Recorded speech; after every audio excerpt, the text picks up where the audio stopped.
about 15.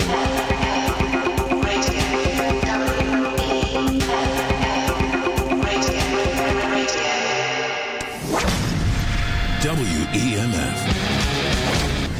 Wake up, Boston! It's time for Attention Deficit on WEMF Radio! Yeah. Hey, all right. All right, it's Wednesday. It's just after 7 p.m., so we're back here at WEMFradio.com. Tonight, we got Brian Glowacki on the show.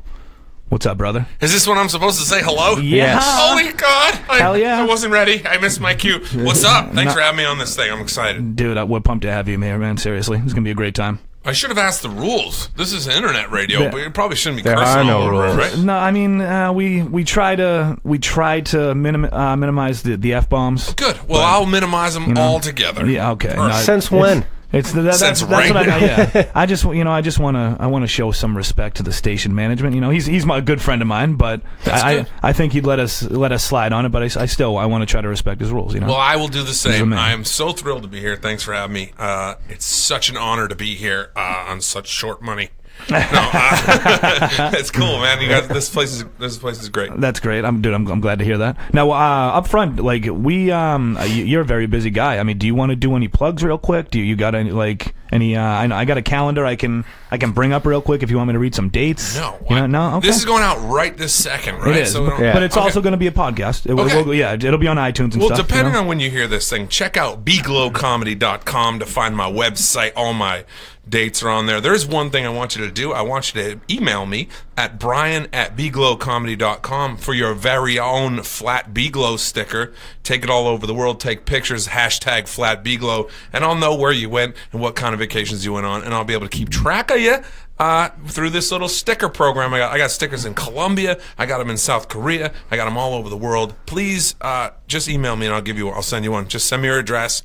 Don't tell me which window. You don't want me lurking in the bushes. But just I will send you one, and we'll be friends forever. I love that flat Beglow. Yeah. Remember I like that. Flat Stanley back in the day? Right. I'm basically going to get a cease and desist from whoever Flat Stanley is any moment. But until then, that's what we're pushing right now. Hell yeah. There you Dude, go. we were just talking before we came in. You just got back from Nashville, which is by far, I think, my most favorite city in the entire world. Joe had his bachelor party. I have a bachelor party there. Oh, you did? Where'd you go? Everywhere. Do you remember a certain bar? I like the honky tonk because that's like 3 different floors and there's a different band on each floor. Yeah. So that was always a good time. How many times did you hear Wagon Wheel over the course of a I know. Well, you know what? It wasn't even. I was so blasted. I don't know. It's one of those things where I just had you just hop different ones. But what was the one? Crazy Town. Yeah. That place was just. Yep, down over by the water. Yeah, the name was very suiting because it was just absolutely nuts. But we had a good time. We actually stayed at. You ever been out Printer's Alley? I don't know. What was down there? It was like this little like blues bar, like that wasn't. It was just a perfect dive, and it was right across from where we were staying. We ended up staying in this really I like love nice a dive bar, man. That's my thing. That's why I love Nashville because it's gross.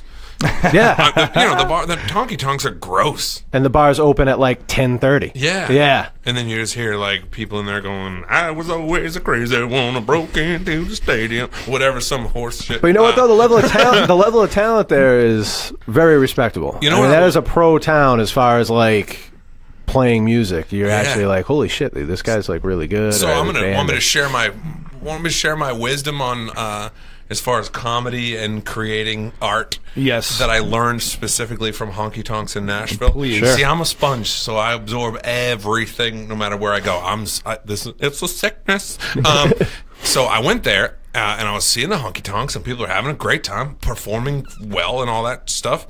And then I got a tour of RCA Studios, and I was talking to this dude, Eddie Gore, who's a producer. And I'm like, man, what happens? People play in those honky tonks, and they hope to just get, like, somebody's going to come in and discover them? Mm-hmm. And he goes, no. Those people play in honky tonks because they enjoy playing music, and they like to play for tips. Nobody's getting discovered from that. That you get discovered because you have a writing deal or you're doing some distribution stuff or whatever. Nobody's showing up at a honky tonk to be like, you're the next thing. Right. And what I realize is that when I get up and do comedy every night in a city where I'm not collecting emails and I'm not connecting with people afterwards. All I'm doing is playing a honky tonk. I got nothing in the works. I'm just going up playing. You could see the best honky tonk player or whatever at your bachelor party. They could be the best thing you've ever seen in your life. You're not getting their card. You're not connecting with them ever again. Nothing. You just saw them. They were a background noise to your party. That's a good and you point. left. And that's what I need to avoid. 2018 changed my whole goal system. Wow. That's a solid rut to get stuck in as well. It really like, is. You know, I mean, Oh, as yeah. far as being like, dude, we were just talking about like, you know, how well did you do, or I killed, or I did great, or whatever. But if you're doing great on a local bar scene and you continue to do great on a local bar scene, Right. Why would you ever leave? then all you're going to do is continue to do well on Right. a local bar scene. If that's your thing, great. Right. Or like, you know, they love playing music, they love doing that. Yeah. That's all well and good. But Yeah. I guess That if you should have just be bigger plans. like, to sharpen the axe. All the stuff that we do in Boston, like so many people get caught up with all the drama and all the stuff that's going on because this guy snubbed me at a show and this thing happened. It's like, this ain't the thing. This is the intern. Like, this is the internship for the thing. Right. You know, interns don't get mad at each other. We're just all like, it's like everybody's working out at the same gym. There ain't a champion among us yet that is emerged. So everyone's like Wow. worried about all this stuff. This ain't the thing. This is just how you prepare for the thing if it is so fortunate to show up on your doorstep. That's a great perspective, and I feel like it's very unique. Yeah.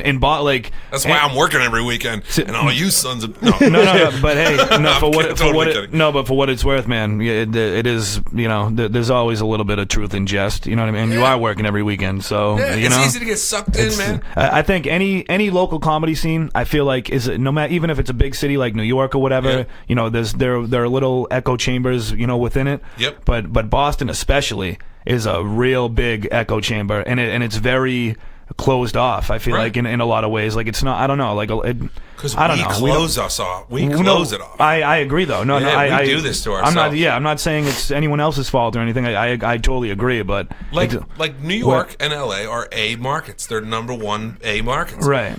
Boston, Chicago, Orlando, Atlanta. Those are B markets. Sure. It's not Biloxi, Mississippi. Right. You should still be able to create here and still be able to get your stuff out. But Right. be like, oh man, they either go, I'm never leaving, I'm sad, or they go, oh, you guys all suck and I'm leaving and you're nothing. Right. It's like, nah, man, I'm creating whether I live here or I live on a goddamn asteroid or whatever it might be. Right. That's my attitude towards it. I don't know if it's Yeah. the right thing or the wrong. I don't know. I feel like a lot of people leave Boston, and it's very much like on a good riddance type of thing. You know what I mean? Like Yeah. you know, I don't know. I get what you're saying. Like for what Yeah. it's worth, Mike Birbiglia, right? Mm-hmm. He signed a poster to Rick Jenkins at the Comedy Studio.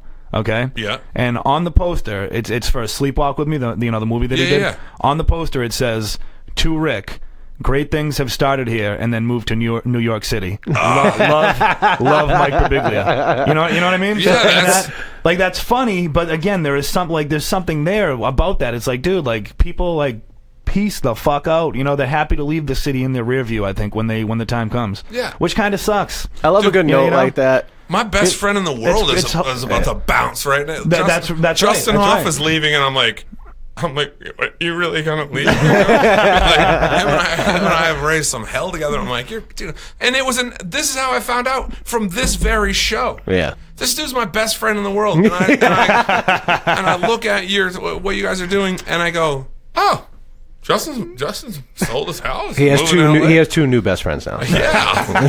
It ain't you. I'll tell you that. He'll be out there. He'll be rubbing elbows with the elite. He'll get right in with those guys. That's absolutely right, man. He was talking about. He's like, dude, I got Andrew Santino's number. The dude's like, he's on Showtime. He's on a television show. He's like, hit me up when you're out here. We got to go out and do this and this. It's I don't know, man. Like when I text Hoff in 6 months, he's gonna go. He's gonna say, "New life, who dis?" You're right, exactly, right? Right. See, no, but I feel like he wouldn't though. You know, I'm just fine. No, of course. No, you know what I mean. It was But my first one. I almost let it out. Trying to behave myself. no, it's all right. Trust me, it's fine. Well, my mom might be listening. Dave Crespo is my fucking boy. Okay, How about good. that? It's all right. Dude, you should have the going away party for him on Friday, man. That was. I'm sorry I missed it. That I was one of wanted the to be greatest nights of out. my entire life, dude. All right, That was you a know good what? show. Honest to God, man. But the party after the show was incredible, dude. That was From what I heard, he didn't go home for like 2 days. No, dude. We were up all night, and I walked him. I walked him to his truck outside of Sally O'Brien's at 7:30 in the morning, and he drove out to Pepperell to watch his brother compete in the fucking soapbox derby. Really? I'm sorry? Yeah, he's got an 8-year-old brother who's in Soap? Those things exist? Yeah, they still do those? Yeah. Where? Yeah, in New England? In Pepperell, yeah. His family's from like out there, you know. Where is Pepperell? Yeah. I'm assuming Western Mass. He's not. Yeah, no, he's from like somewhere. But I'm saying it was at the VFW in Pepperell. Anytime there's a town I don't know where Dave's family lives. It's not in Pepperell. I'm saying the VFW that they competed in was in Pepperell. That's where he had to go. I don't know. Makes sense. I don't know where they're from, but you know. Well, I'm glad this guy's having himself a day. It was out in Pepperell with the salt box. He's out in Utah now. He just moved out there. Oh, okay. Yeah. He's is he related to Marcus Crespo from Orlando, Florida? I don't know. Who is he? That's a comic. Is he somebody? Oh, okay. Yeah. I don't know. I know he's not related to the Crespo that was in Aerosmith for about 5 minutes out there. Okay, touche. So he's not related to any good Crespos is what we're driving No, at. he's starting his own lineage of Crespos. That guy's he's a legend, man. Right. I'm sad you didn't get to meet him, honestly. That guy's the man. Well, maybe next. Maybe when I go to Utah, I'll go look him up. When you're in Salt Lake City, hit him up. For Saltbox racing at a VFW, I'll call this party animal and see what he's up to. He's the best, man. Yeah. So I don't know. I had a great weekend. I ended up violently ill. You know, when you get like the flu so bad that you can't. Because of how much fun you had? I don't know. I'm not sure. I'm not sure. No, I'm fine now. It's, I'm not fucking. I hope so. Not and you said you pulled your groin playing racquetball. That really sucks. It's it's the groin and the hip flexor and the quad all together, dude. You know what I mean? You need that TB12 shit. You need that pliability, buddy. You need that pliability. You rub you down with some coconut ice cream, avocado. Have you guys been watching the Tom versus? Yes, I have. Oh man, I could watch those all. I have not. What, I could just watch them on a loop. Is it on Nest? It's on ESPN? Facebook. Oh no shit! Yeah, Facebook that's the best part. Dude, 15 minutes. You get your dosage of Tom. Wow. And then you can watch it again if you want. Did you see the thing where I don't know if it was part of that, but it was a thing where Tom Brady his mother was talking. I don't think it was that one. It was a separate. I just saw it the other day, and Tom Brady's mother when she was sick. Yeah. And people were like, "Oh, what a scumbag this guy is," because somebody took a couple pounds out of a football. Well, his mother's sick with cancer, losing her hair. She looks like she's on her, on her deathbed. She looks like she's already dead. And Tom Brady FaceTimed her every single day just to tell her she was beautiful. Now, if you don't want that guy leading the free world, I don't know who. Dude, I don't think I'm a soulless bastard, okay? And I was watching this thing in tears. I talked to my girlfriend. I'm like, he called his mom every day. She's like, "What is wrong with you?" Like, it's Tom Brady, man. But it was what's kind of funny is I'd like to think I do that for my mom, but even I'm not that great. I'm like, "Mom, I don't have a ton of minutes here to FaceTime. I'm on Boost Mobile. I'll have to call you in a month." That's so anyway, I gotta hit the bar in Nashville. Yeah, right. No, but it's really interesting. I gotta get on that though. You gotta watch. Yeah, I gotta get on that. It's pretty man. cool. Every little, I don't know, these little intricacies. I think the best part is that he's actually looking like very human. Right. Yeah. That first episode at the end, and any guy can relate to this. So they follow him all the way up until that home opener, and they lose, and then he's in the car and he's just venting, and Giselle's in the car and he's like, we're fucking shitty, and he's just losing it, right? No, and then she he's goes, not. He doesn't say anything. She is just badgering him with. No, he's not. Were we watching the same thing? He says. He says we played like shit, and he's just on himself. He's just down. He's just he had a bad day at work, so he's just on himself. And then she tries to comfort him.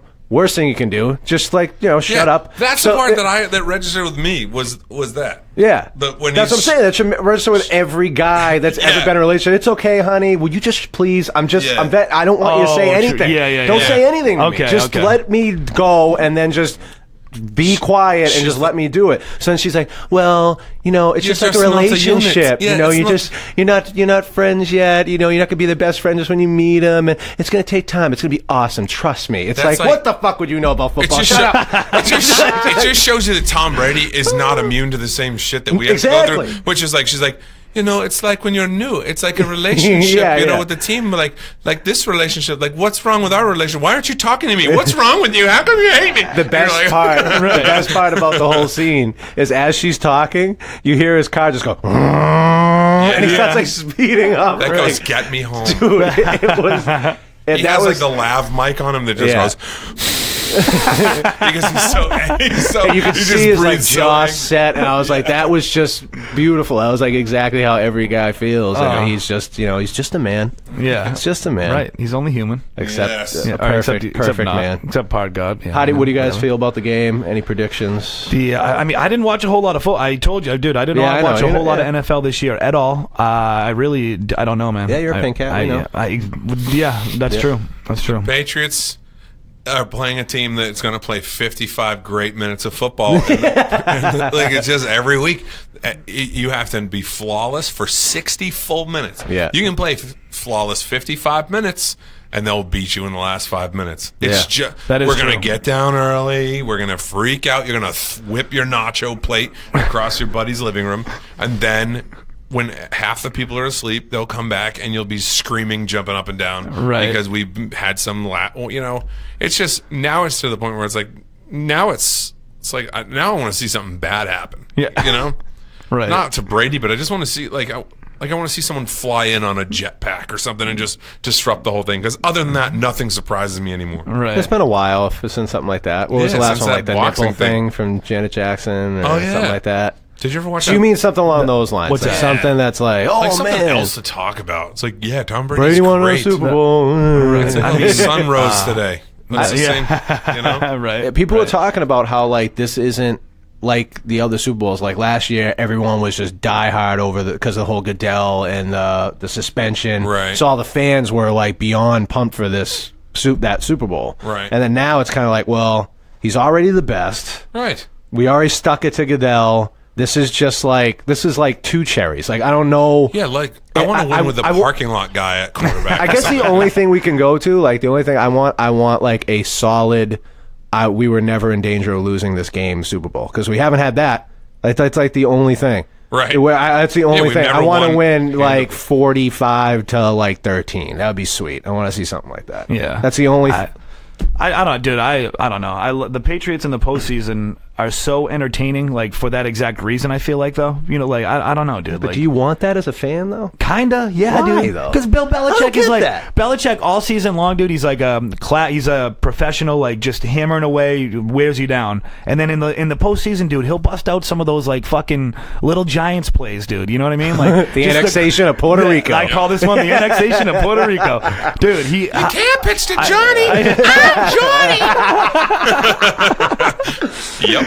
I love that they go, what's different about this Super Bowl from the last ones? And he goes, It's in this one's in Minnesota. It's in Minnesota. You're like, That's all the right, best. dude, you have a personality like skunk piss. Dude, he murders people. It's the piss. greatest thing to watch when you love seeing him just eviscerate media. He had one where this kid was like, Bill, this game was played in the teens. It was a low scoring game, kind of a grinded out kind of one. Is that the style of football that you guys like to play? And he was like, I'm sorry, I don't understand the question. And he goes, what I mean is, it's like, it was low scoring. It wasn't like a high action offensive game. Is that really what you prefer to do? And he goes, we prefer to win. Yeah. And then he just We stared wanna at score him, more and points than then they he do. just rolled his eyes and went, Yep. I'm sorry, we couldn't. We, And he just shrugged his head. we, He shrugged his right. shoulders. We prefer to win. We want to score. That's the More best points. part. That's the best He has part, that- though.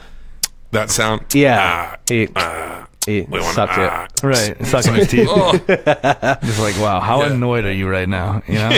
He's like Marshawn. I'm just here so I don't get fined. I love Marshawn Lynch. I love that I love fucking him. guy. I love that guy. He I took the love him. bus home after a game Get the. because he's from Oakland. Oakland, yeah. So he took the bus to and from a game. What? Yeah, and was just among the people. During his Holy suspension, shit. he went and practiced with his high school. Yeah, and he was running kids And over. literally, Well, he was fucking not people up. just like, hey, I Yeah. showed up at practice. No, he beast And, mode. Like He's like, yeah, they he's- handed him the ball and he like housed it like for a few different times. Damn. And like ran people over, and then he got tackled once, and like the kid was so pumped. I mean, that I made was his gonna life. Say, imagine You know, being he the kid. tackled Marshawn Lynch. Right? Imagine you tear his ACL. Holy. That could, I mean, yeah, He that probably could would have gotten happen. stabbed in Dude, Oakland. He didn't going to give a- Oakland High. He didn't. Definitely. He didn't give a shit, He's man. like a god. That's what I mean. Yeah, he really you tear is. his ACL, you get shivved in the bathroom at school, man. You know? You just ruined our season. Right? Yeah. Oh my god. People have gotten stabbed over less. You You're goddamn right. Remember the guy in Randolph 2 years ago got shot in the head over a 20 bag of weed. Really? Yeah, dude. Yeah. Jeez. What kind of weed? People, how good is this weed? It must have been great. It was $20 worth. That's how much. I mean, dude, imagine though, like now you're in jail over $20 worth of weed for the rest. Did of the your guy goddamn- die? Oh yeah, he got shot in the head. People get shot in the head and they don't die. Oh, he died. No, he died. Who, Mark Cohn? How much does one bullet cost? That's going to 33 offset the cents. $20. Is that a a bag fact? of weed. Yeah. Is that you? Why do you know that so readily? Because I just had an argument with one of my, well-regulated militia friends. That's a great way to put that. It was like, no. We were talking about the guy who got in trouble and for the doctor that was messing with all the kids and all that. That he just Yes. they just sent him to The jail. Olympic guy. Nasser. Yeah, Nasser. yeah, and my buddy goes, "They should just shoot that guy. Bullets are 33 cents." I was like, Yeah. he knows exactly how much bullets are because he has several of them. Yeah, several thousand, probably. Yeah. He does. I got friends that they can start their own army if they I wanted thought to. you were going to bring something else up. A friend, a family friend, a friend of a friend. Do you know the story that I'm about to tell? Oh no, I thought never mind. This kid. I'll tell mine after. Yeah, he fired off 76 rounds behind his house in Middleborough. What? For no reason. Out of his AR, he was drunk and was probably just like, I want to shoot my gun. Do you need a reason to shoot And I guess. I mean, I don't know. But anyway, he's facing some stuff right now. There's several laws about like you can't fire a gun It was within 500 within feet a of dwelling, home. and Well, yeah, dude, there's like a million laws about that. Yeah, You cannot there should do that. be. I mean, holy shit. Yeah. You ever shot anything? You ever? I have. Yeah. You ever served in an infantry unit? Son? No, not. I You do ever not. served in a forward area? Yeah, I don't. Shot anything like besides Have you ever Canadian? killed anything? I killed a bird. Really? Yeah. With a BB gun. Toyota Camry. With a gun. With a I real killed a gun. squirrel with a thunderbird. I killed. Wow. I killed a bird with a BB gun. I've killed two birds Felt with a bird rifle. Yeah. Yeah. A bird rifle. Oh, Knock like him a little down. 22. It's like it's pellet shot. It's Right, not. right. Okay. No, okay. it's not. Yeah, I like, killed a bird with a BB gun, and I was like, I Dude, literally. I didn't kill a was bird like, with a "Damn it." sawed off You know, and I a didn't- slug. Like I I was like, I felt like a there wouldn't be dick anything left. I killed it with a claw hammer. Actually, I couldn't get close enough. So how many human beings have you killed, Brian? Zero. See, if I was gonna eat it, I wouldn't mind it, but I don't. I ate it. I don't know. What would you rather I don't know eat if I'm it? gonna up and get into hunting now. You know? Would It's you like- rather eat a seagull or a crow? Seagull.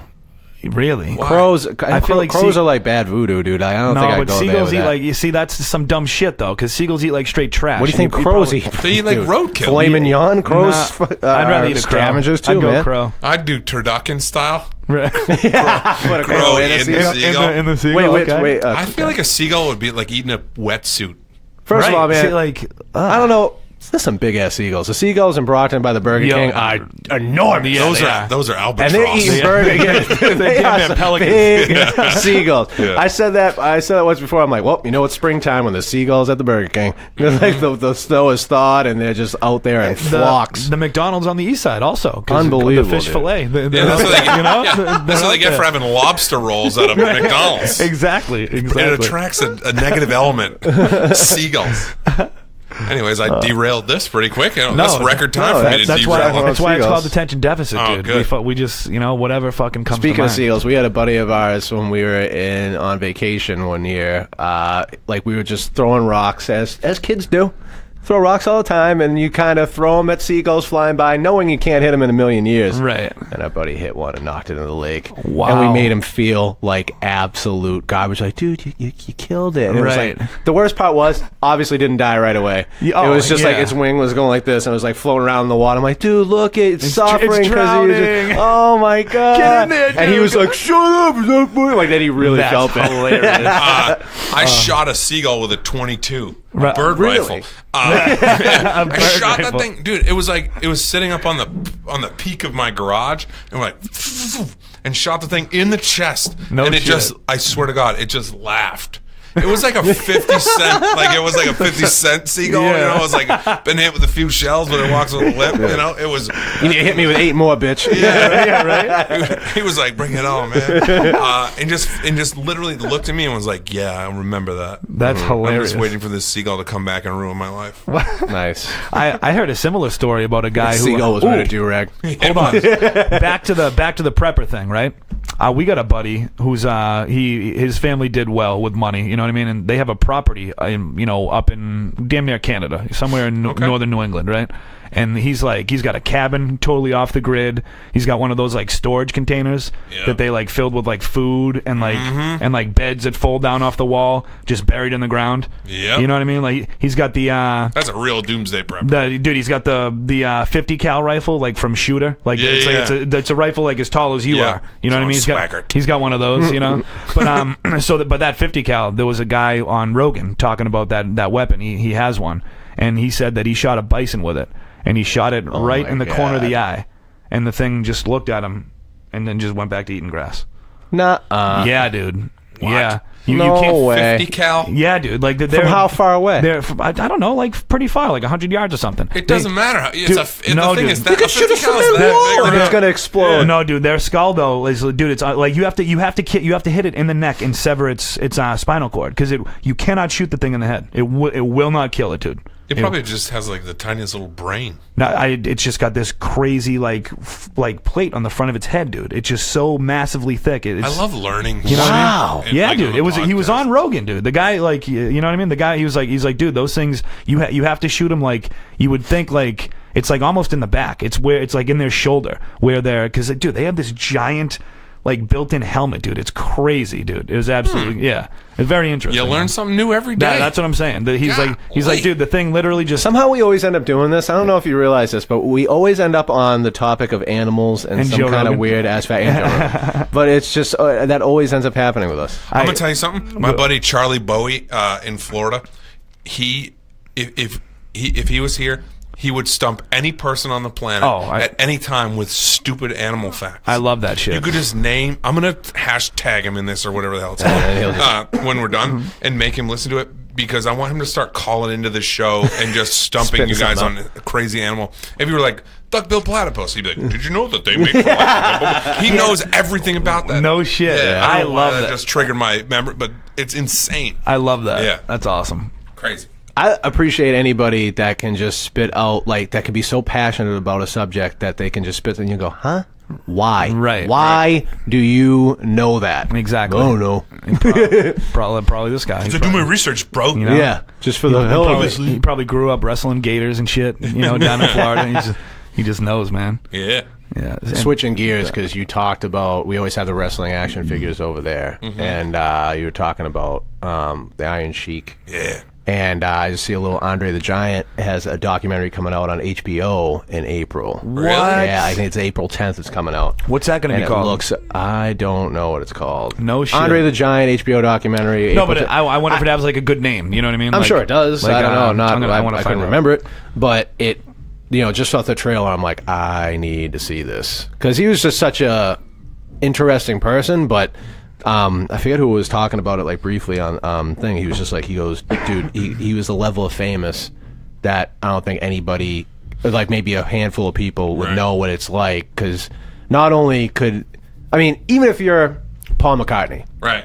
you got a chance of throwing on a disguise and going somewhere. He had no shot. You don't have a chance. You really don't. That's a great point. Even if he wasn't famous, people would still look at you all the time. Exactly. So those those things like someone said nobody would leave him alone. Right. And he just was at his wit's end by the time he was like. That's why he drank like 150 beers out of sitting. You felt nothing. You ever see the photo of the beer can in his hand? Yeah. Oh my god. They showed that too. Yeah. Dude, that's crazy. It was unbelievable. That is crazy. Yeah. I love that we can hear people playing Brick House in the studio next door. Dude, wait till you walk down the hall. You hear everything. Yeah, that's what I was telling him. when Once, you go to once leave. we leave, it's gonna be wild in here. So see, we can hear them. You were playing the piano. You were playing the guitar out in the lobby, and you played the drums. Is there anything else we're missing? Do a little bit of everything, huh? But yeah, I dabble. In What a did, little. Yeah. did you start with piano? No, 'Cause I started really? with drums. Yeah. No shit. Okay, wow. I was with this evil bitch. They broke up with me, or we broke up. I broke up with her. I did. I broke up. I said I broke up with her. This is my best thing I ever said to somebody. I said, change your attitude or change your address. That's how. Yeah, she lived with you? Yeah, that's how we broke up. Which is Wow. my favorite thing that I've ever said. That is great. And the most liberating thing. But then I was like, had all this like, I was like 21 and I had all this angst, and I was like, I'm gonna get an instrument. So I went and bought drums, and then I show her. I was, yeah. Oh, I'm gonna be a rock star. You don't know who you left behind. And then I did that, and then I was like, I just picked up ukulele a couple years ago as a silly thing to do because I'm a front guy in this cover band in Nantucket, and I was like, I need something to do while I'm not singing. So I got a ukulele, and then it's one of those instruments. If you have an instrument that's in your garage or in your basement, you're not going to practice. If there's an instrument you can just set under the thing of the coffee table or set it on the couch next to you and you just pick it up, you're going to just... that thing is never not in my hand. So I went from being like, oh, this is funny to hold a ukulele, to now knowing every chord and every inversion on the whole thing. You just shred on it. Yeah, I know ukulele better than I know any other instrument. And it basically, when I play it, it looks like, the bear on the unicycle kind of thing. Yeah. It's like Oh, that's fucking hilarious, Yeah. dude. my girlfriend's listening right now. I want to say, what's up, Shauna? She's listening online on www. I don't know what the thing is, but WEMFradio.com. How many songs do you play for? Do you write any songs for? I've never. Are you a sweet man? I'm not. No, I'm not a songwriter. I tried to write songs. It just sounds like stupid. Dr. Seuss was like got dumped by his girlfriend's shit. I can't like write anything meaningful. Yeah. Well, you know what? Do you think that has a lot to do with the fact that you write jokes? So when you go to write a song, and you're just like, I'm glad you keep it you to just the laugh comedy. at yourself because you're like, what an idiot. You know what I mean? Like this is so sappy and stupid, and then you just like can't take yourself seriously. I've become so critical about writing comedy and like, is this funny? Yeah. Like every significant other of a comedian has to hear like, are you sure this is funny? All the time because we're so insecure about it. But I've become such I want it. I really so critical of it that I can't go write some half-ass music thing and put that out. That's what I'm saying. I'm glad that's what your focus is, like on the comedy, because you can't do both. I need all the help I can get just with comedy. Never mind branching out and trying to write ukulele ballads. Ukulele ballads. But you never know. There is a market for that. I could shake up the world. You could. That is hilarious. Absolutely. Ukulele market. Is that that'd be like a comedy album? It would be in the Pacific, specifically Hawaii, probably. I also play the ukulele. Right. Just not as well. You're the guy that bought that Beaglow's Ukulele Hits Volume 7. That sounds like one of those things they do on like Whose Line Is It Anyway? Like they'd be like, oh, this album, they had to make up song titles for the ukulele. Oh, yeah. Right. Very underrated show. I know people shit on that, but it wasn't when I don't think it's underrated at all. When it was out, I was probably like the perfect age for it being out. Okay. To like really thinking it was cool. And then when you watch it, you're older, like, all right, this is I think it's gotten its respect though. It since for sure. I guess. Like there's some gold moments on that. That's what I mean. It has its moments. Absolutely. Like, dude, they were hilarious, man. When in doubt in improv, go gay. Okay. When in doubt, if you're not going to laugh, just be like, hey, what's his name? Go home together. Ryan Styles. Mockery. Was it Colin Mockery? I think we just crossed everybody's name. No, it was Colin Mockery. How bad does it suck to be fucking what's his name? The other white guy, dude. See the guy whose name you don't know? Yeah. Brad. No. Drew Carey? Dietrich Bader. Who? Yeah, exactly. Oswald from Drew Carey. Yeah, Dietrich Bader. Dietrich Bader. Oh yeah. He's just the right. He's right. He's the other white guy. It's like no one fucking remembers that guy. We need a third white guy. But yeah, Wayne Brady was amazing. He was best with the musical improv. Unreal, dude. Yeah. When he would like just sing the songs, his Tina Turner impression. He would just sing shit on the spot. It's like how is that not written? That like now I can't stand him. Really? Why? I can't stand his stupid ass game show and all that. Oh yeah, what is he doing now? That game Deal or No Deal. That's right. Yeah. Let's make a deal. Let's make a deal. Okay. Monty I'm Hall sure you get style. that a lot on Prices Right. Drew Carey's on that. Wayne Brady's on it. It's like they must have done something wrong in Hollywood, and it's like in Game of Thrones getting sent to the Castle Black, where I don't know if you're into that, but you get sent to the wall and you can live, you can stay alive, but you have to do this terrible job. Right. That's basically, they're like, listen, we're taking your comedy card, you go work the Price is Right circuit. So I've asked other people this question, and I feel like I don't know if it's a grass is always greener type thing or this is a situation right now, right? So let's just say, right, like you said, they take your comedy card. Yeah.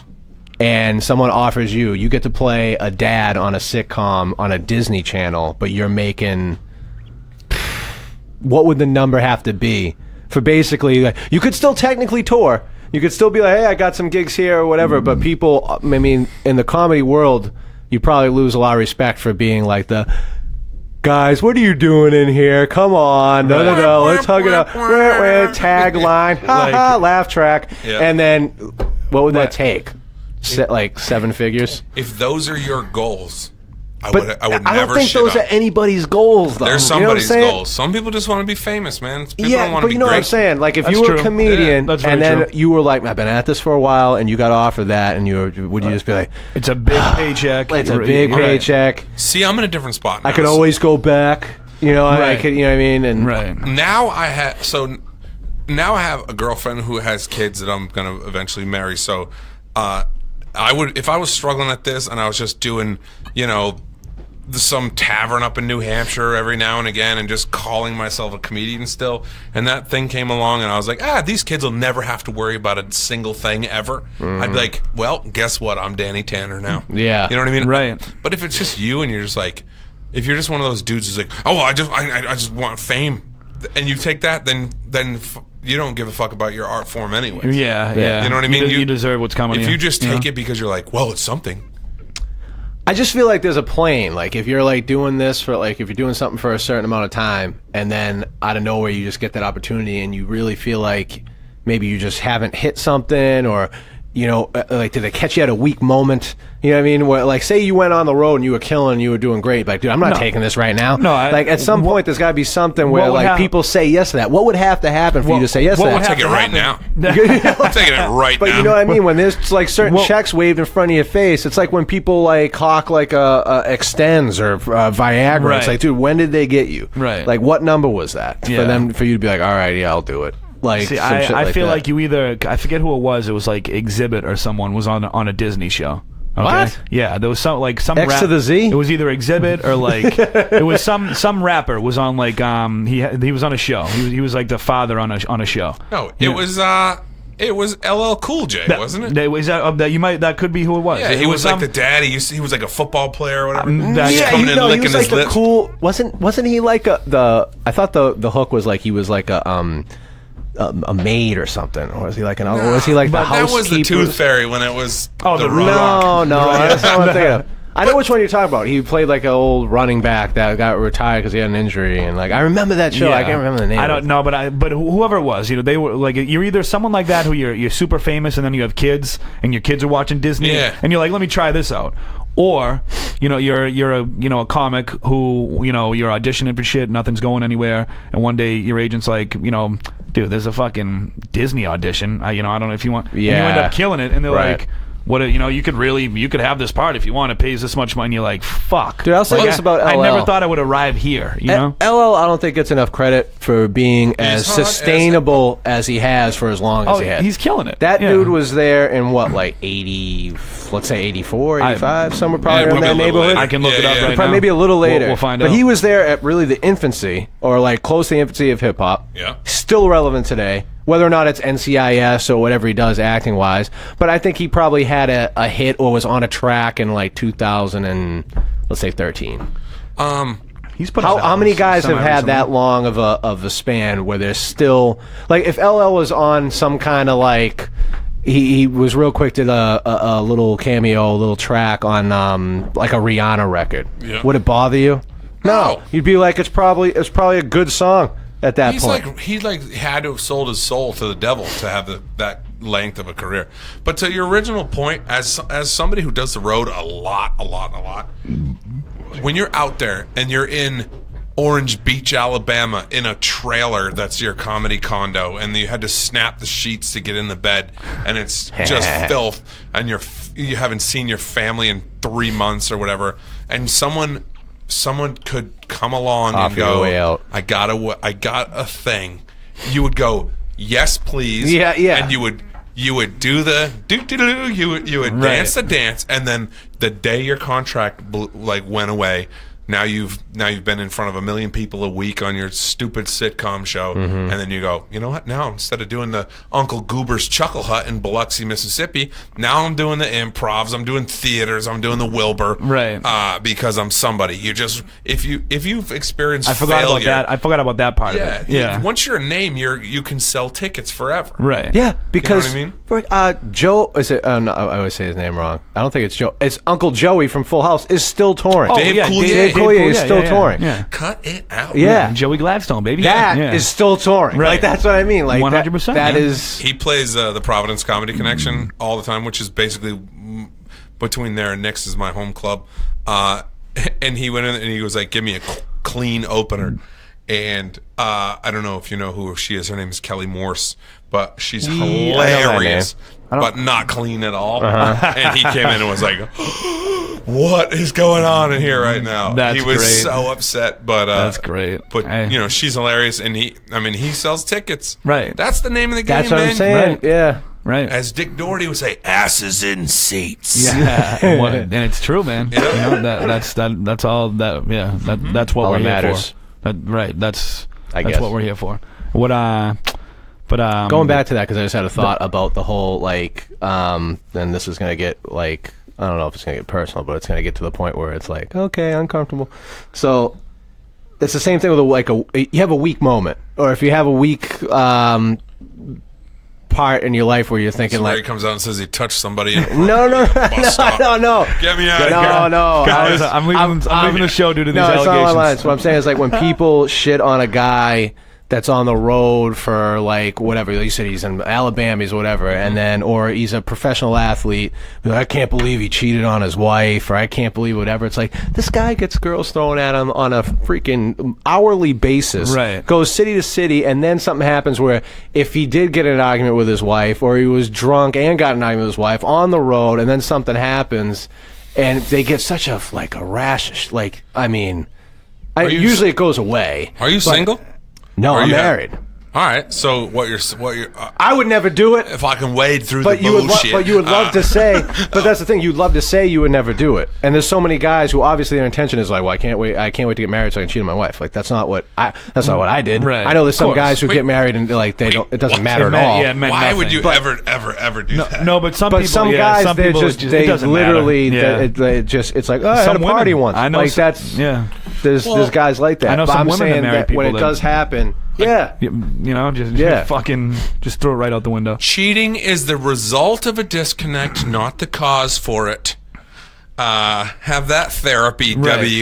WEMF. So if a dude is on the road and he's like, "Oh, my wife's giving me a hard time over the phone," and blah blah blah, and he cheats on her, it's because first of all, if he was going to cheat on her on the road, he would cheat on her at home. You know what I mean? It's just if he's sick of her and he's not into it anymore, he's going to cheat no matter what. Yeah. So many people go, "Oh, these comedians, they go out on the road." It's like, no. It's not that we're a comedian. That's not why we're out cheating. We're a comedian because we're pieces of shit. You know what I mean? Right. It's not the other way around. Right. But so if you're in a relationship you want to be, this is honestly, I know we're fucking talking a lot of shit, but if you're in a relationship that's fulfilling and you actually want to get home to it, I don't care where you are, what you're doing. Like, you can be in the middle of some shithole and all you want to do is rush home. Yeah. And if you're gonna cheat, you're touche. gonna cheat. You know what I mean? Touche. That's because I've been on both sides of it. I'm with That's I'm what with I mean a is person if- now when that you- I'm Speaking from experience. Yeah. I'm with a What I person mean now is that I would if you never. hear something about like somebody, are you like, would you be surprised? Would you be like, oh, I can't believe they did that? Or would you be like, ugh, I guess I can understand it I don't happening, judge but what anybody- but- That's you know what I'm saying. Like, I am not that's in what- his I don't do shoes. that because that's what I'm saying. When something like that happens, people are like, I can't believe this. It's like, dude, what can't you believe, man? I mean, the guy walk a makes mile in their mistakes. You know? shoes. They make mistakes. Right. Like shit like that happens. Granted, like in your head, you're like, would I do that? No. But at the same time, you can be like, man, I guess. But would yeah. I do that in his circumstances? You don't know. And You do I don't know his circumstances. That's what I'm saying. Do I know what those circumstances even are? Of course That's a not. great point. You know? Dude, his wife could have cheated on him, and he's like, you know what? Right. I'm on the road, and guess what's happening? this Exactly. year? Like, you know what I mean? You're right, dude. All sorts these of- things it's just another excuse for comics to be like, I'm better than that guy because I didn't write any jokes this week and he did, but let me find this way to drag this son of a bitch back down into the quagmire. You're speaking the truth. man. If you're just like if you're somebody who gives a shit what somebody else does with their penis or vagina, depending on the situation, and you want to speak on that, shut up. Yeah. You're one of those people that's like, yo, bro, don't book that guy. He cheated on his And lady. people love to do that. Yeah, You're right. screw that Right. person. But also, like, if you're that dude who's out cheating on your lady, and you're like telling all your boys about it, and then you invite everybody over for dinner, and then I'm just supposed to sit there knowing that you've done all this debaucherous shit. that's like, don't do that either. If you're gonna be a Right. scumbag, just shut up about Keep it on shut the low. up about Don't it. put Yeah. me in a position to lie. I hate it when friends do that to Exactly, you and you dude. go, dude, but now I could blow it. You realize you should have just kept it to yourself. Right, I'm an idiot. Guess what the chances are. So, all right, like when They go my up exponentially. No, this is Right. this is a great example. When my wife was pregnant, I had to know what the sex of the baby was. I had to know. I couldn't. She wanted it to be a surprise, Right. But then she wasn't sure, and we were going back and forth. And she was like, "Do you want to know?" I was like, "I have to know." Right. I'm gonna make the. I was like, she goes, "All right. Well, the nurse is gonna call me, and I'm gonna decide then whether or not I want to know. And if I don't, I'm just gonna give you the number to call back, and that's gonna be it." I'm like, "Okay." So she gives me the number, and she goes, "I decided I don't want to know, but you can call." I was like, Nice. now I gotta know the secret and keep it from her. I was like, can I do that? Okay, And I was okay. like, I absolutely can do that. Okay. I called, found out, and I told no one. Right. Because you know what my chances are of someone else slipping up? Zero if I don't tell anybody. Right. As opposed to be like, well, you'll never say anything. Yeah, Right. but you could be a moron, and Dude, I don't know if you could screw it up. Even me on that.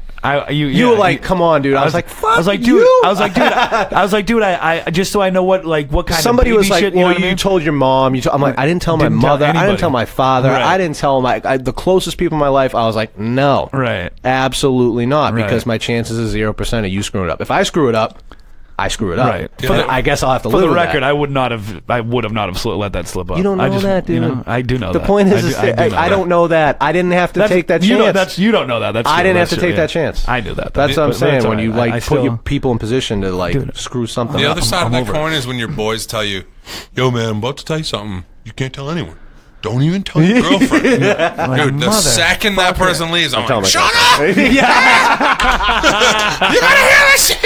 You know what's kind of funny is I feel like a lot of your friends just know. Like, they're like, I'm going to tell you something. So they basically, when they do tell you, Right. they know, am I cool with telling him and his lady? wife? Right. Because Right. she's going to know. Right. If you tell me a secret, You know for a Right. my fact lady I'm telling knows about it. Oh, yeah. Yeah. And Yeah. we're judging you. And we're laughing about you. You're the pillow talk that Yeah, night. oh, yeah. Oh, yeah.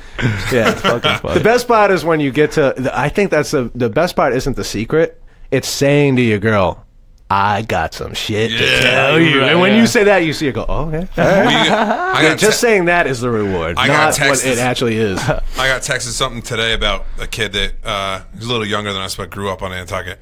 Got himself into some trouble, and I like when my girlfriend walked in the door, I like pounced on her, but not for sex. I was like, "You got to hear this? Oh shit!" I'm like, "Look at my phone! Look at my! You gotta check it out." Yeah. I was so excited to share this gossip with her. Right. Not that was a secret, but. It's definitely like it's good to have somebody in your life that you can be like, unload, you yeah. are not gonna believe this Right, shit. dude. It is good because That's why people get therapists Yeah. because they don't have that. You know what I mean? So it's way more fun to share it with somebody. right. Who gives a shit and will genuinely reciprocate? You know? What I mean? Yeah. I get that, man. Nantucket. So you're from Nantucket. Yeah, born and raised, son. Now, fucking dope. I'd imagine those opportunities are very slim because usually Wait, everyone knows about something immediately. Oh, Well, I'm okay, saying, like, if something okay. happens, Oh, it must yeah. just be like, right? Oh, yeah. it Like, just put this out. Like, there's old ladies being like, Is there a high school on Nantucket? sure is. We got Yeah. electricity, books, and everything. It's crazy. How big was your graduating class? My class had 69 giggity people in it. Get the fuck out. Or like 70, something like that. Wow. And my brother was a couple years ahead of me. He had 35 kids in his class. Holy shit. Yeah. Holy shit. We played, so I played football, and we played against Greater Lawrence High School. Okay. And they had more dudes dressed for the game than we had boys in our whole school. Wow. And the night before the game, excuse me, so the night before, we go to the mall and we get these, those lick and stick, like, tribal tattoos and shit like that. Yeah. So we get those things, and we get off the bus the next day, like, yeah, we look hard with these. We rolled our sleeves up and we They get all off. had prison tattoos. Dude, they have like a teardrop on their eye, and it says like love hate on their knuckles or whatever. And you're like, oh, That's God, great. we're in a different. To call back to Little Giants, intimidation. So what? Now, if you don't mind me asking, how old are you, dude? I'm 35 years old. No shit. Okay. Yeah, I'm 112. Yeah, so I started late. I should have started when I was younger. I started comedy when I was 28. So Get the fuck out. yeah, so now That's dope. I am going to be the uncle on a Disney movie. That's God dope. damn it. Nah, that's awesome, man. Yeah, so I'm like, I'm not moving to New York. I'm not moving to LA. I'm going to create this thing like an indie band. You can now. I'm not doing. Yeah, I'm not following the status quo. I'm too goddamn comfortable. You like this general area though? Yeah, not necessarily Boston, but no. My lady and I just bought a house in Westboro, Mass, because she's a teacher. I don't want to say that. Unless, people will be showing up to the house. Dude, you never. Hey, fuck. No, but we just bought a house in Westboro, so I'm staying here. I'm comfortable in my. I was too comfortable in life before I started comedy to be like, oh my God, I'm not living in New York. Right. I would never survive down there. Right. I was born and raised on a sandbar, dude. I'm not living in a concrete jungle. Sure. It's just, if I'm not happy, I'm not going to create. And there's opportunities that are in New York and in LA where you can fly out and do. That's what I'm saying. Yeah, you the can world come is and so go. small. Just look at this. We're on an internet radio station right now. You're damn right. So, what the hell? No, that's fucking. That's I'm trying awesome. to break the mold, Jack. I love it, dude. Yeah. I love it, man. And you are, dude. You know what I mean? Like you're out there. You're all up and down the foot. That I posted a picture on our Instagram account and on Facebook and all that shit. You got dates all up and down the East Coast. You know, Damn right. You're always fucking. I see you out in LA and shit all the time, and San Diego, and like, dude, that's it's unbelievable. It's like it's out there if you want to go get it. Right. People just have 100 excuses or they have 100 distractions as to why they're not chasing their dream. They're. Nobody's showing up to Nantucket, Massachusetts with a contract that says, here, you made it. No one's showing up to Westboro or to Boston or to anywhere. Right. You gotta, it's my philosophy, and we'll see when it's all said and done if it paid off, that whatever you want, you just go create it. Right. People are like, oh, what is making it to you? I'm like, well, it's different every day. I want to create something that sticks, obviously. Right. I want to leave a mark, but I also don't want to be beholden to have to stay in one city and work at Arby's to pay my rent and all that shit. Right. Do you have a you don't have to tell us if you don't want to, but do you have like I'm an open book. a system? Do you like I gotta write, I need to write this down in order to feel like I'm reaching this goal, or do you have some sort of like, because a lot of successful people have that, like they'll have like index cards that they look at every day. Well, no, or they have keep some sort of some people keep office hours, legit. Right. They, yeah. You know what I a mean? really tight schedule, because that's what gets me to do what I want to do, or contact certain people per week, or anything. I think as you get older, you start to go, I know exactly who I am. I'm not gonna be a morning person, but by 10 a.m. I better be at full speed. You know what I mean? I'm not getting up at 7, but by 10 o'clock, I better be rolling. That's respectable for a comic, though. Yeah. You know what I mean? Yeah. Especially because 1 o'clock is respectable for a comic. So I also have a thing where if I'm within 3 hours of my house, I don't stay at the place. I go home. I try to get home, because when you're trying to keep a relationship and a family together, I already lost one. You lose relationships all the time because these things. You lose time with your family, all that shit. So this relationship, I keep talking about it, but all that shit. I love this shit. It's super important to me to spend time with her and to have like a normal family. So if I'm within 3 hours, I just go home. So I make those kind of rules for myself, but I'm not. I have certain bucket list things, but mostly my bucket list goals are. It's like a to-do list. I don't make wishes. I'm not one of these kind of people who's going to be like, someday I'm going to do this. Like my one thing I put on my bucket list, my personal bucket list for this year, was to see something ancient. That's it. So it doesn't go, I'm going to visit Rome. Because what if Rome gets hit by a bus or whatever? And then guess what? You didn't pursue your thing. I mean, it gets hit by a bomb, not a bus. Yeah. Or a bus bomb. That's a big ass bus. I shouldn't say that. Oh, gosh. Here we go. But I want to see something ancient. And as long as I move towards that goal and accomplish it by the end of this year, then I've done that one thing. That's dope. But as far as comedy goes, I have... I have certain things that I write down that I want to work on that are very incremental. Like, instead of this big headline the Wembley Stadium, well, that's not really something you can control. Right. That's a wish. Right. There's a huge difference between a wish and an action step. Right. You know what I mean? So I'm one of these people that goes, okay, I want 20 new minutes by April 1st, and then so. This is now I'm peeling back the curtain here, but we're lucky to have you. That's why I asked. So I write a list of shit that I want to do, okay, and then on the next page I start with the first thing on the list and I write it at the top of the thing. So it is have 20 new minutes by April 1st. So then I put that up and then I go how. So then I say I need to make sure that I get up at X amount of mics. I need to every time I get on stage at least try to add one tag or whatever it might be, so that instead of going like shoot an hour special in 2 years, well, what the fuck? I mean, what are you doing to actually do it? Right. It's 5 minutes at a time. It's one tag at a time. It's one joke at a time. It's your sum of all parts. People go. That's how you end up at Wembley. You do all this shit, and people put these lofty things in their list of things to do, and then they have no means of how they're actually going to accomplish it. So then your goals, as they started out as this thing that was so positive and so great, it becomes another reason for your self-critic to look at you in the mirror and go, I fucking hate your guts. Right. Yeah. And then it starts to turn ugly. Right. Like a wish that's not like a dream that's not chased turns to poison. I really believe that. Wow. So I don't put it down unless it's something I can work towards. That's poignant, because that makes a lot of sense, because then you end up, I could have been in the NFL, I could have been a comic, you know, and you're 50 or 60 and you're like, why the fuck, you know, that's a fucking right. I like that. You can't just put if you put stand-up comedy and then you did it once, then you need to write a new goal. Then you go, okay. So I'm also one of these people who, without knowing it, I think that if you think about stuff long enough that it comes true. Okay. So one of my first goal was to headline Knicks, and I put headline Knicks in 5 years, and I did it in 3. That's unreal. And then the other one was to headline at the Comedy Connection in East Providence. Right. So I love that place. Just headlining there. There's nothing you can attach to it. It's really hard to focus on what you have to do to headline there, because it's so out of your control. Right. But what I did is there was a spot on the wall. So when you headline there, you sign the wall, and you don't get to sign it until you've headlined there. Mm-hmm. I had what I was going to write picked out. I had the spot picked out. I had what marker I was going to use for years, and every time I went there, I would just go like, see that nobody signed in my spot yet, and check it out, and then just by focusing that energy, ended up signing my name and signing the thing on the wall. Of course, I made my "and" sign backwards, so every time I go in there and look at it, I'm like, fucking idiot, you put the wrong thing. That's awesome, though. Yeah.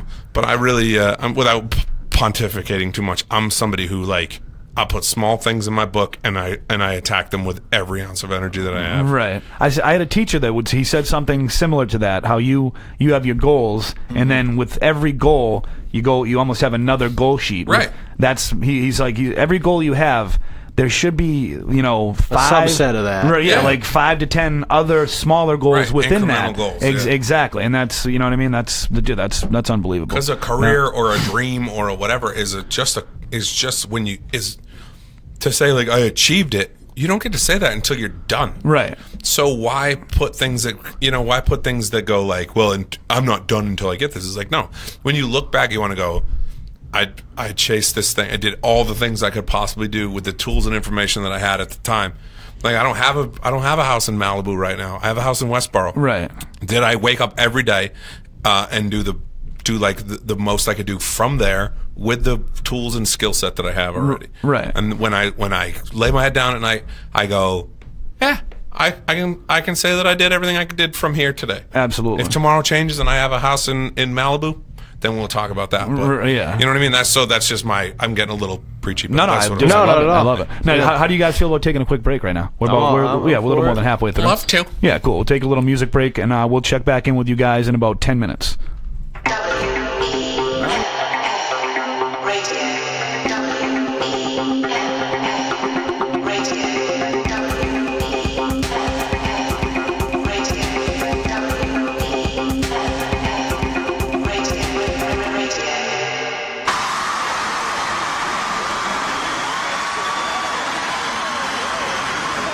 The only thing better than local rock radio, live local music. And the best place to see it's at the WEMF Scene Stand on Friday, February 2nd, featuring Neversink, Grace Drive, LSC, Stone Crooks, Hub Style, Yes Commander, Fire for Cavemen, Maximum Hackman, and the band Vu. It's all Friday, February 2nd at the Middle East downstairs, and it's only $12. So take a stand at the Scene Stand on Friday, February 2nd. Brought to you by WEMF Radio, Radio Now.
believe and bless them for being so naive. I wasn't gonna die for some ape shit. Eat your words, let it be heard that I defeated Rumpelstiltskin. So many sway with the wind and pretend, yo. So many sway with the wind and pretend.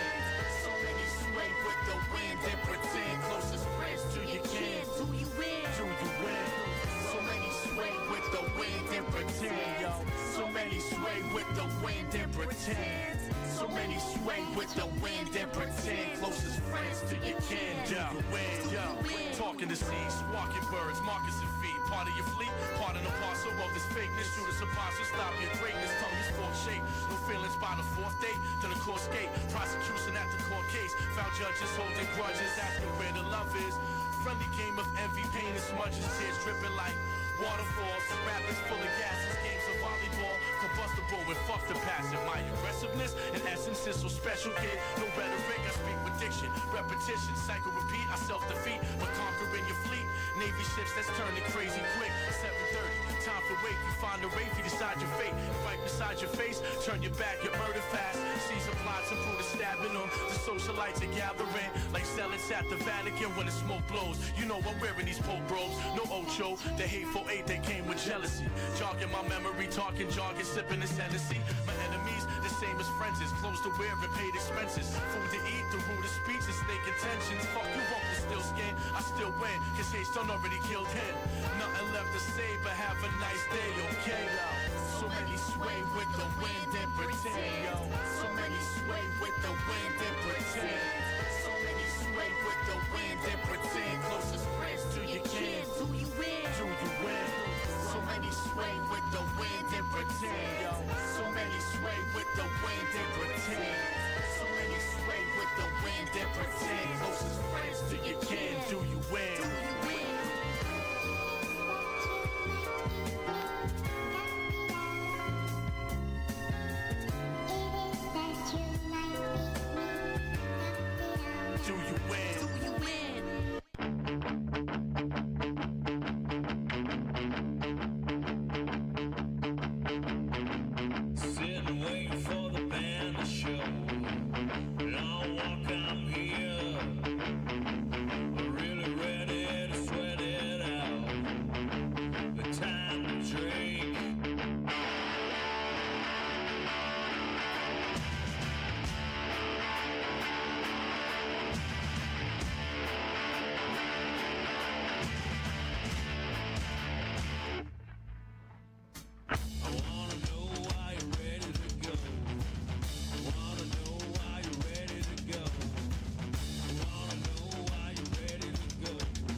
Goddess Delights. Edibles, topicals, remedies using only whole plant cannabis formulas for real green healing, mind, body, and soul. Providing patient-to-patient safe access. Find us on Instagram, Twitter, or Facebook for details and information. Green Goddess Delights. This is WEMF Radio. WEMF. Hey, we're back. Awesome. I stole your line, Corbett. What's going on? It's all right. And I'm glad you were on time this time, though. So I'm happy to hear it. I'm getting better. happy to hear it. I'm getting better at my cues. Cut on. Yeah. Oh, man. All right, we're back with Brian Glowacki. Yes, sir. Big Glow just got done dropping some knowledge. So I know I blacked out there for a second. Give you guys all the secrets. Was that helpful at all or anything? For me, Hope certainly. you guys get something out of it. Hell yeah. You know. Now, dude, what I see you got some kind of a UFC shirt on because I see the Reebok Yeah, thing. So what is that? Oh, okay. I went to the UFC Boston nice, event. dude. Okay, nice. And it was awesome. And then as I walked out, I was like, I didn't get anything. Yeah. I'm a moron. So I went on my phone Got and to. ordered something in my house. And Got this to. isn't even, they had one that was black with orange, like red orange, like letters. Right. And that one was great. And they Yeah. were all sold out of those. Yeah, So well, dude, that thing's still sick though. Yeah. I like it. I liked it. Hell yeah. So I picked it up. Fuck yeah, dude. You're a big UFC guy? I enjoy watching the UFC. I really like the embedded episodes on YouTube. They put those up. They're like it's like Time versus Time, like 15 minutes. Oh, really? 10, 15 minutes. They follow them. Send me those links. Yeah, they do like I think they start on, I want to say, like the week before, so the week leading up to. So it's usually like Tuesday, and they go right up to the weigh-in So it's like a on Hard Knocks Thursday, Friday. type thing? But it's really quick clips. No, It just right, shows like little training things or just behind the scenes type stuff. But it's really cool. You get some, you get to, like, you know, again, they're human beings, and it's cool to see. Right. You know what Are you a goes fight on. fan, bro, or no? Big time. You saw, Nice. see, the UFC very quickly became my favorite sport. You know, above all else. I love it. How are you feeling love about it. the Daniel Cormier Stipe Miocic fight? And do you feel it's one of those money fight things where people are getting passed over, or because you know what? I asked you. Go ahead. They're desperate. They're desperate to have a star. And, I mean, Stipe did a fantastic job against that psycho that he fought against. Francis Ngannou. Yeah, but come on now. Ain't nobody got time for that. I mean, it think was fun. It was good to watch, but it's not like they don't have a star. I think Ronda's gone.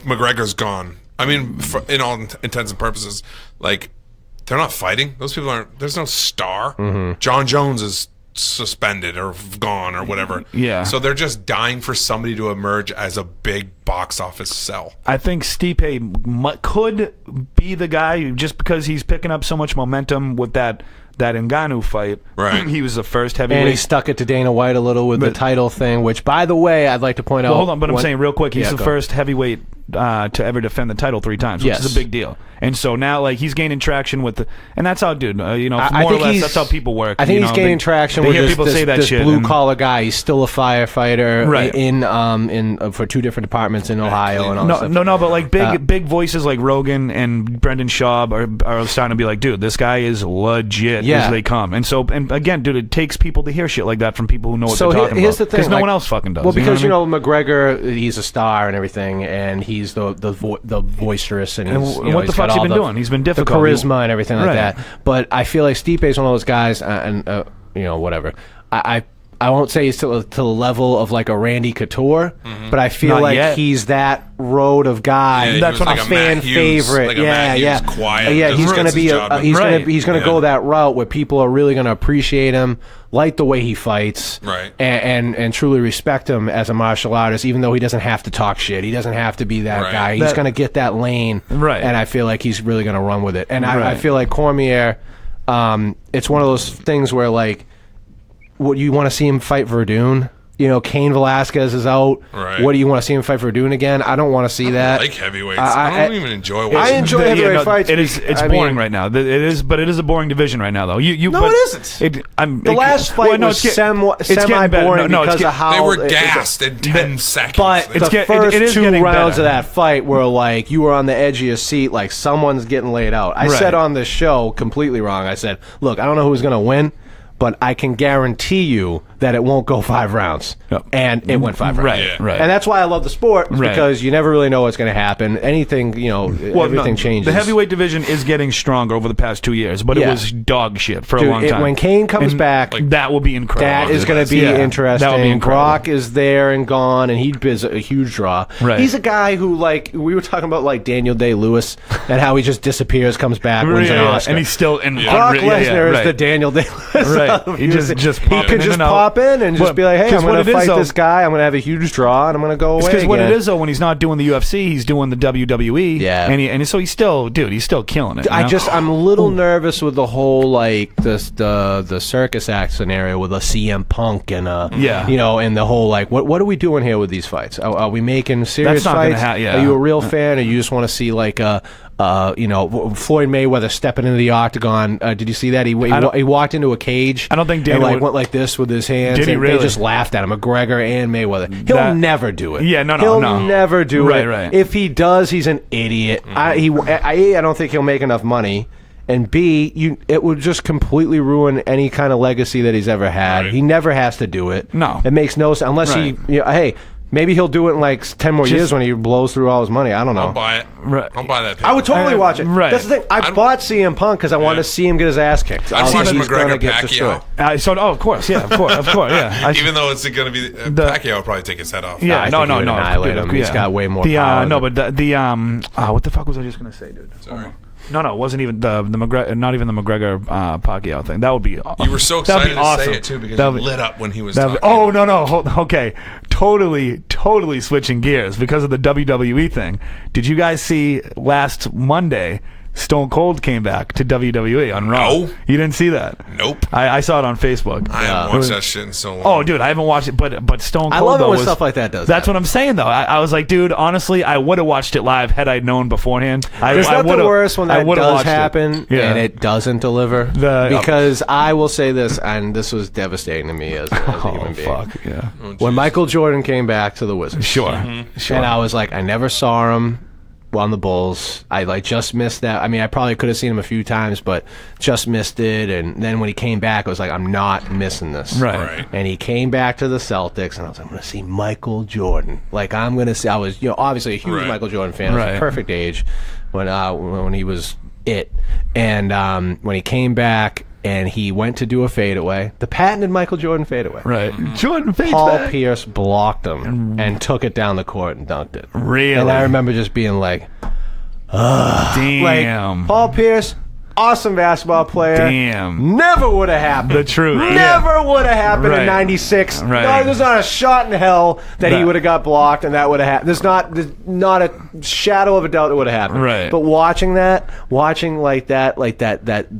bit of a decline or just being that old, that little bit of an older, that step behind, it's just like, oh, Yeah. it just hurts. It hurts so much. To his credit, though, I saw a game one night. And he still was damn good. That's what I saw a game one night when he it was halftime. He just happened to have the ball when the halftime buzzer went off, and they just had the camera on him when he was walking off court, and from the 3-point line he did it behind the back and swooshed it into the fucking hoop. Who did that? Jordan. Just now? When he was on the Wizards. When he was on. Yeah, when I bet he did. Yeah, he just. But it was so effortless. I was just like, holy shit, Dude, those guys. You That know? was what was that? That was legit. What was that show on Spike for a while? Joe's versus Schmoes. Oh, Joe, or yeah, Schmo- Schmoes versus Joe's. Pros Or no, versus Pros Joes. versus Joe's. That's what it was. Hose yeah. versus pros versus CEO. I and actually corporate hoe, I enjoyed mean, watching that show Yeah, because yeah. you had like Clyde Drexler, at 50 something, just schooling people. It was Right, great. right. And then they put him on ice skates, and that was hilarious. Yeah. Like, hey, you That want to is play fucking hockey great. now? It was just that was a show I wish lasted. I love it. Yeah, I love sports science too. I don't know if they still do that, but Yeah, they do. That show was dope, That was a good one. or is dope. They still do like little clips on ESPN of because actually we were just talking about Francis Ngannou. Yeah. And he had the hardest punch ever recorded. Like it was Really? equivalent to getting hit by a Ford Escape going That guy's like never 30 hit my miles mother an in the hour. back of the heels with a shopping cart. That's the hardest punch ever recorded. And it was they had like random little recordings like that. And Yeah. stuff, but I love it. anyway, are we doing the a phone call? Or Do is you want? I mean, is he happening? like at the ready or like you know? What You I mean? never know with old. You know what? Let's just fucking call him. How about Yeah, that? let's see I what hope happens. he's on the can. Oh, do we need Yeah. to have this on to hear him? No, you. I'll turn him up. Could you? All right, yeah, turn him up and let's see Hold if on. we can do Yeah, this. let's see if I can get some audio up in this bitch. Oh, no, now it's, we can hear it's ourselves. dead. I can hear it. Oh, I hear it out of here. Oh, I know. Oh, okay, right Yeah, there. Buzz, Okay. buzz, buzz in your ear. There we go. Perfect. Isn't it great when you're at a show and you can hear yourself when you're on stage? Isn't that just awesome? I love that so much. Yeah. Oh my God. I don't like that. Oh no. Sorry, y'all. Is it going to it's all feed back good. to him?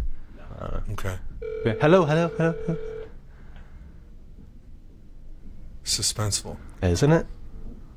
I think he already picked up. Now he's just messing with us. Yeah. Oh, what's up, dude? Sorry, we didn't hear you. How you doing, buddy? Hey, what's going on? Not much, man. What up? I figured we'd call you, talk to you on this thing because this is where you broke the news that you're leaving me. Yeah, I think you found out, dude. Didn't you? I did. These guys posted their bullshit. They posted on Instagram that my some friend dumb is shit. leaving me, ditching me for the West Coast. I texted Justin. I was like, "Oh, I saw you on some Instagram thing. Got anything you want to tell me?" He's like, "Oh, I uprooted my He whole was life." like, no. Justin, when are you leaving? I gotta get everything wrapped up here like February 8th. Ooh, I said the 6th. Oh, okay. Yeah, I was close. And then are you See, I don't know anything. Justin and I text all day, every day, and I don't know anything about his None of the actual important shit. life. Yeah, but we only talk about important stuff, like comedy. We don't talk about moving and stuff like that. Yeah. I've been avoiding it because I'm like, what? There's got to be a point where he asks me to move something, like a couch or something. We're not getting through this whole friendship without moving furniture for each other. Dude, I sold everything. They auctioned off all my furniture. They came back and picked it up. I sold my motorcycle, sold my hot tub, everything. Really? Did you tell them that you left it outside in the cold? Nah, what, the motorcycle? I got fixed first. I was like, Justin, you can leave your motorcycle in my garage if you want, dude. I got this big empty garage. He's like, nah, fuck, day got away from me. I want to fuck someone else. He's like, he just goes, the day got away from me. I'm just gonna leave it out in the cold. I'm like, okay, well, perfect. He's like, I'm going to LA, man. I don't care about this. I don't care about your East Coast problems. I know. I was just gonna. I actually was there until 2 days ago, and I dropped off the shop. But I'm sorry, I didn't mean to actually make the announcement before I told you. What happened was, I figured nobody listens to this thing, right? Well, they're gonna after this because I'm on it now. I have dozens of followers. On Instagram, and everybody follows Instagram. So then I was like, oh shit, I better start telling people. Yeah. Planned. It was a split decision. I mean, I decided when I was out in LA, my house wasn't even on the market. Some guy made me an offer, so. I knew when you were out there for longer than 4 days. I go, I lost him. When you just know. He's taking root and he's I'm gone like, now. I'm like looking at his increasingly tan posts, and he's like increasingly happier each time he posts something. I go, well, we lost him. You start telling him how unfunny he is. Yeah. You're like, Justin, I was thinking about your act, and I just don't know if, you're ever really going to make it, sure? Yeah. I try to sabotage your self-esteem, Justin. I'm just open for me for like another year. No, now it's the other way around. I'm like, Justin, please, sir, could I have some more? Justin, please, could I have some gigs? Remember me. That's gonna be fun.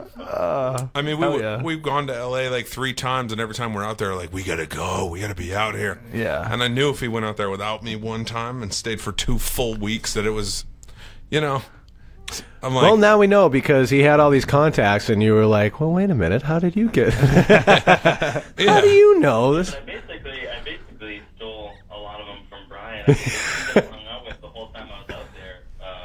I met because I went to one of Brian's shows. Brian was opening or featuring for Andrew Santino. Oh fuck yeah! There you yeah. go. Well, I don't. And then I was hanging out with him at Brian's show, and then I was like, let's fucking ditch this Brian guy and hang out in LA. And he's like, yeah, he's all about it. It's so smart. That's such a. So he's on stage like, you believe this pussy? Like, oh, whatever. He starts talking shit. No, this is perfect for me, Justin, because now I don't need to know all those people. I just need to know you. Bingo. Who do you know in LA? I just know a guy that knows a guy. You know, that's all that has to work. Just hurry up and. Like we're. Go ahead. That was good. That was good silence right there. What did you say? Just hurry up and what? It makes for good. I said, just hurry up and take the beach and get famous, so you can call me and say I got work for you. There you go. Somebody has to fucking. No one. You know what? The funny thing is, everyone's like, "Oh, I can't wait for one of my friends to make it." But with me and you, it has to be one of us because we pretty much burned all 6 of Yeah.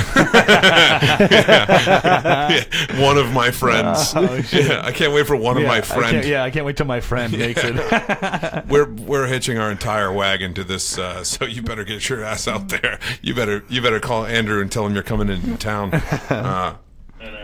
But yeah. I mean, Justin and I have done 1,000 shows together, and I'm not in the same position that he's in. I'm not. I'm a little more settled in, like we were talking before, and now he's going to get out there and like now I don't have to do any more hard work. I just go out there and hitch my wagon to him.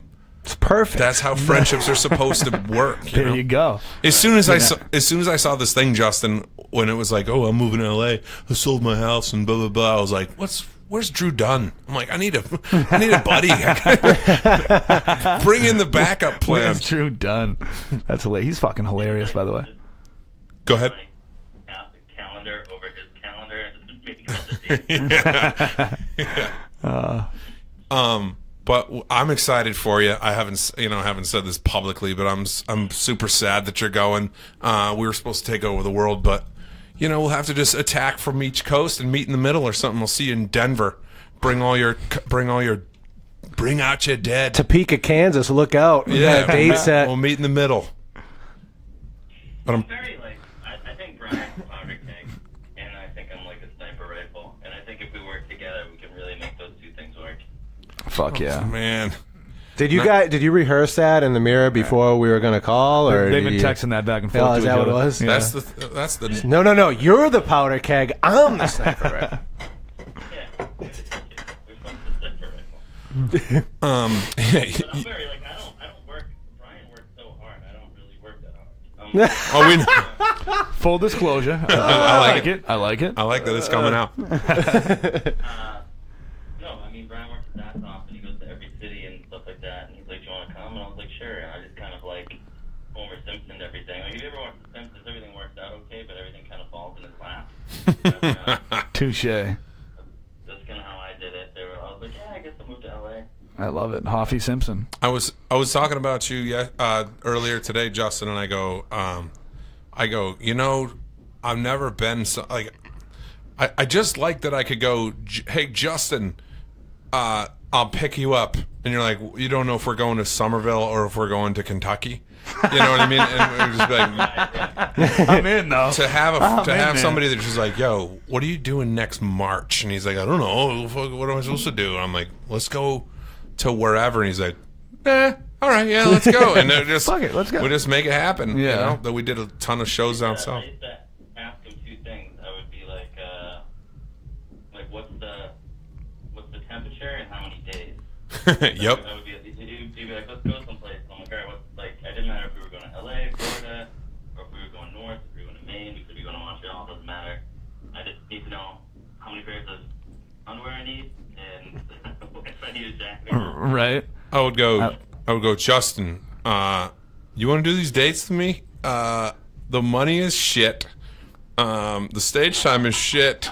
But we get to stay on a boat. And he's like, yeah, fucking count me in, man. Let's do it. Oh, fuck yeah. You'll be out there grinding. He's a live wire. I love it, dude. What is the absolute worst gig the two of you have done together?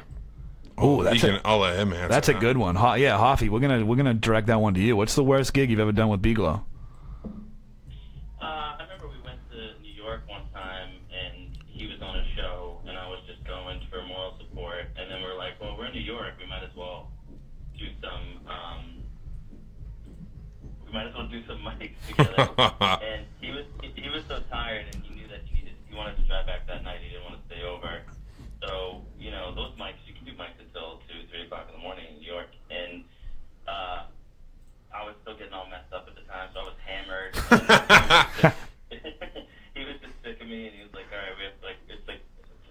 midnight open mic, half the people were sleeping, and there were all comics in the audience.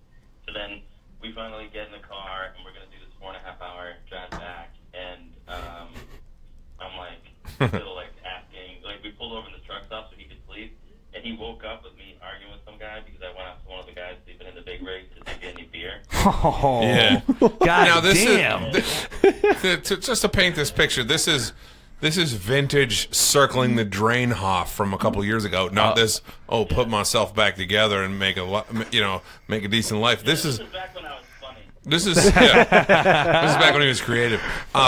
This is self-destruct Hoff to the point. So you guys don't know me that well, but I'm like super excited to do a lot of things, but then once I get to a point where I'm not digging it anymore, I go, this is over. That's it. Yeah. And anything that gets in the way of that is really met with a lot of I can be like a real dick. I'm the same dude, man. I get you. But I'm like, I pull over. Now I'm not even drunk. Keep in mind, I've had like 2 drinks, right? Justin's been up for a fortnight at this point, so he goes. We're in a restaurant. I go, I just have to sleep, dude. I need an hour or 2. Like I need a rest, and then we'll finish the drive. So I'm like sleeping, and then he wakes me up and he goes like, "Yo, man, you shouldn't have those. You shouldn't have the keys in the ignition. Just take them out and put them on the roof." I'm like, he's like, they can arrest you if your keys are in the ignition. I'm like, Justin, go to sleep. I need to sleep right now. And he's like, no, man. So then a little bit later, I wake up and he's like, yo, I think those people are like in that car, like, they were kind of suspicious, And this wasn't just like crazy. Like it kind of looked like the people were plotting on us. So I'm like, all right, God damn it. So we leave and go to another rest stop. And then he's like asking like you said, asking truckers for NyQuil or whatever. So finally I go, you know what, Justin? Like it got to the point where I just go, Justin, you can live or die. It's up to you. I'm staying at the Embassy Suites or whatever it was. Like, leave me alone. Oh man. It was that. Yeah, that was definitely that was a strange combination of that's things. That's great. Yeah, and we did end up staying there. But I think the cool thing about like starting to like clean up my act is I hear the story at the same time you guys do, so I didn't even know we had Yeah, they're new to you, right? Yeah, You didn't even know we had a hotel? No, Hoff. I knew we ended up spending the night because I know that I was all coked up, so I did try to drink NyQuil to fall asleep. And I woke up in like a green puddle. But the green puddle was in the sleeper cab of a Kenworth. Going running beer to Texarkana. Oh man. No, dude, Hoff, I love that fucking story, dude. That is hilarious.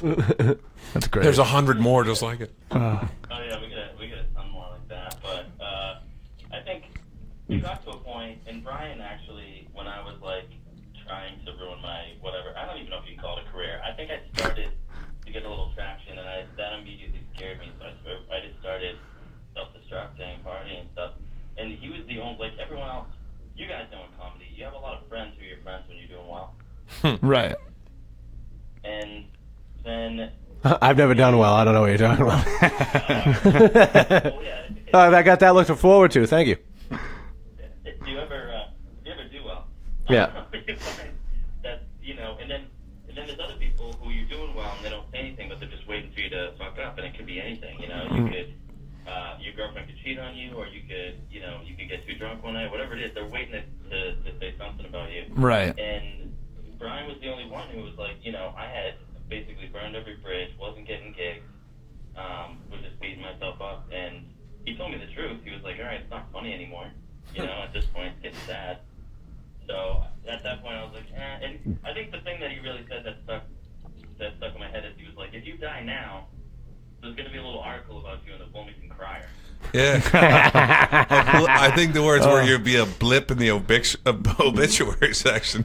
Yeah, and I was like, and then he's like, don't die, or don't like just fizzle out before you even became anything. And I was like, that's a good point. Yeah, you can't flame out yet. You're nobody. Right. Yeah. Wait till you're somebody, and then, at least make the front page. Yeah, Kurt Cobain can flame out. That's like, okay. Like like you don't have I remember being like, you don't have my permission to die yet. You know, like we're on the battlefield. Like, and it was like, I just remember just being like, dude, you can do all this shit. You can have the entire thing. You can have the whole world if you want it. But you don't have it yet. So just wait. You know, just let's get this. Like, let's right this ship. And you know, now when you do flame out in LA after like a movie or two, then that's like my advice. Such a cliche. My advice is going to sound so much better to everyone when I tell this story. At least Andrew Santino will tweet about it. Yeah. It'll say some guy I met when I was with Brian Glowacki died. So much potential. Justin, you want to get beers after this? Yeah. Call me when you guys are done. All right, buddy. All right, guys. Take it easy. All right, buddy. Thanks for calling. Good luck. Later, man. That was Justin Hoff, ladies and gentlemen. Yeah. Never disappoints. Never disappoints. See, maybe I am a little maybe I do have a soft bone in my body here. Oh, hell yeah, man. That's you know, dude, you need friends like that. Someone who's gonna be like, dude, yeah, come on. We're boys, You but know, we've been on we've been on the verge of killing each other. Oh, yeah. You can't spend that much time together. And him Those and I are are best both friendships. absolute egomaniacs. Oh, so yeah, of course. Yeah. you know, he put us on the road together, and there would be times where he'd be like, dude, if I start telling a story again and you interrupt me one more time, I'm going to kill you in your sleep. Because I guess kill you in your he sleep. start, you know, just like with this, but he would start talking and then I'll get excited and I'll try to throw my 2 cents in. He's like, dude, can I have a second? You know? We do that to each other. Yeah. We do that to each other for sure. Yeah. That's hilarious. Well, man. it was like when you had a, may I say, a ridiculous rider for you to come here. You asked for a sugar-free Red Bull. Yep. Jesus Christ! Oh, I mean, man. come on, what a chemicals. prima donna. So I can be a pain in the ass. Not as far as we bookers obviously and stuff ask. We always ask our guests anything Right. we can get for you. You know, we want to make sure everybody's comfortable and happy. And I asked, and then I was already here. I had gone to the liquor store. I was like, oh, I don't think he's going to get back to me in time. But I was like, I'm already going to walk in. And I was like, he seems like one of those guys who'll just drink anything.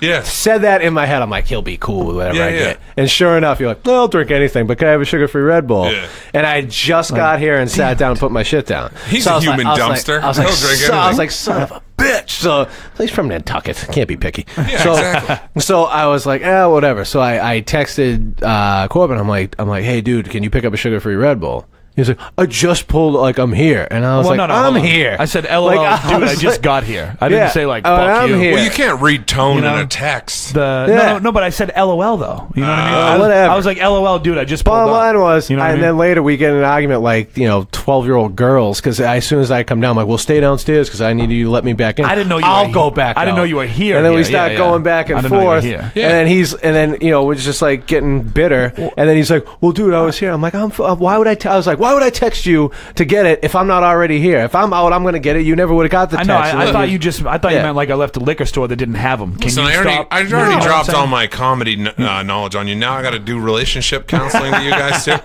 Justin You're and I gonna were have to ready. separate us in this. Justin and I were ready to. We'd be ready to kill each other. Yeah. I did that. So it's so different depending on who you go on the road with. So I did that. I've done 10 trips to Florida and back with Justin at this point. Right. And I went to California with Drew Dunn last year. Dude, he's hilarious, dude. Have you had him on here? No, You should bring him I in. would love to. dude. Wow, for the record, won the Boston Comedy Festival last year. Yeah. Co-winner with Andrew Mayer.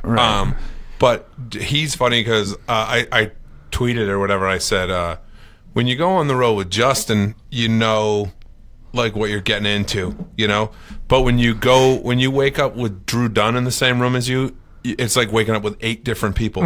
One morning it's an old English lady. The next day it's a robot. The next day, it's like it's never dull. And him and I just had a totally different experience, which was like Drew's kind of all business during the day. Justin and I we'd be out, floating in a lazy river or something, half in the bag. Right. And Drew has a different approach, man. He's doing a podcast, then he's writing, then he's doing whatever. So he really kind of he's grinding. He's a business For real. He's real. kind of all business. Yeah. He'll do sightseeing, he'll do the thing, but when it's time to work, it's time to work. Yeah, I love that. Yeah, so that's awesome. I look forward to, because Justin and him spoke, and it just didn't make sense for Justin to come back from LA to do the run of shows that we have together in March. Right. So Drew's going to do them with me. That's and then, so I'm headlining the Orlando Improv on March 14th. I saw that on your calendar. Yeah.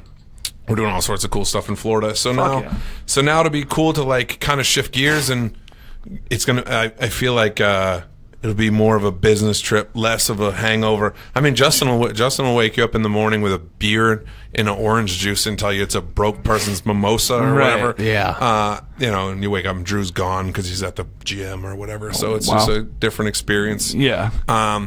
I don't know. I'll let you know which one's better, but we'll find out. But I'm sure the stories are probably better with Justin. Oh yeah, because you're probably like, all right, he adds an element of he's a live wire. Things could things could get dangerous tonight. Right. Whereas Drew, you'd be like, you know what? I'm glad he's here. Because now I can focus. Right. I can really work on my set, work on my motivated. material. Right. Sure. Yeah. Because sometimes you need a little bit of both. No, but not that you're. It's good to have some distractions. Not that you got a lack of motivation, but I'm usually the one that goes. The motivator? No.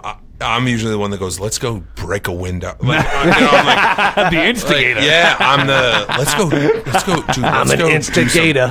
Justin will be the kind of dude that's like, let's get out of here. This place sucks. I'm like, let's throw a fucking potted plant through the window. Oh, sorry. I keep, I'm like, once we're out partying.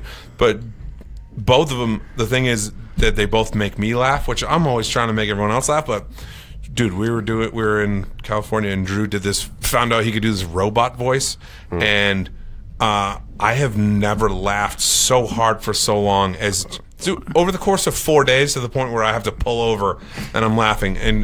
And now I can't even do it because he does it as a bit now. Right. But he's doing this little, like, this robot voice. I have no idea how he does it. And I'm not talking like Dane Cook speak and spell. This sounds like an automated legitimate voice thing. Right. Yeah. Like, perfect. So I go, dude, you have to do your whole set like that. Him and I were in the Burbank Comedy Festival, and we both got best of the fest.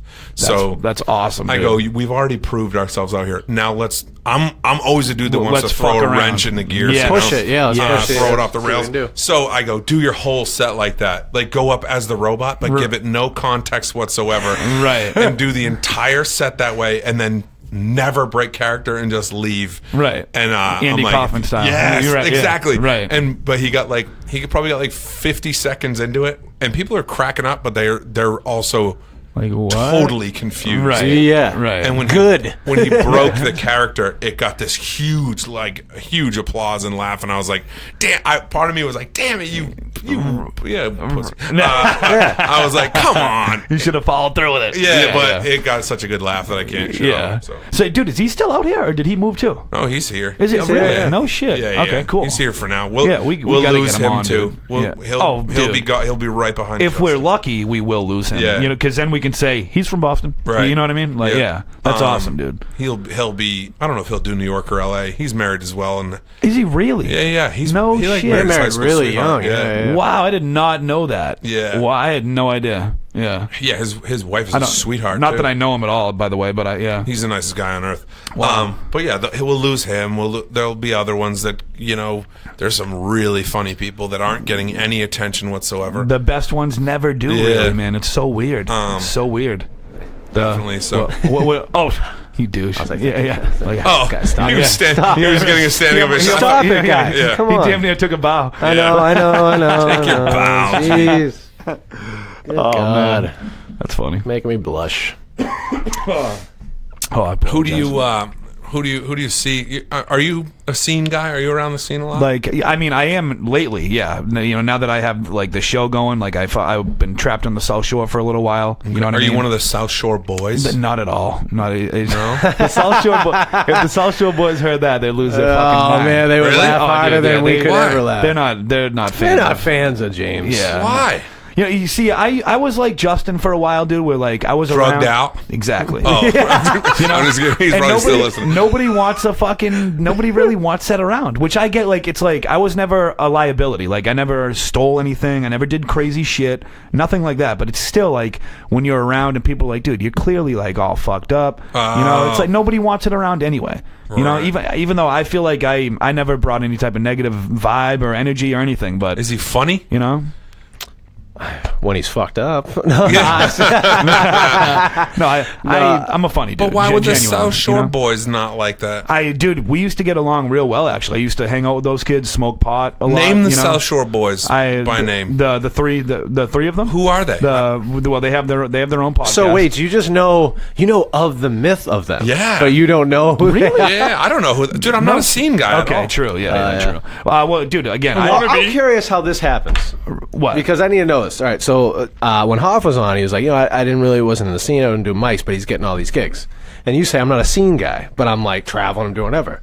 Yeah. Do explain. So like, if in order to like, I think the old, I don't know, the lineage is like you do open mics in the scene, you get to know people, and then you get gigs, and then you can kind of work your way out. So how do you not do open mics and gigs, but be able to branch out and move your empire? You want me to crack this code I once would and for love all? to hear if you this. don't mind, I would shit. absolutely. I don't mind. I already have. Let me what tell I you want. I'm gonna something. Steal. Yeah.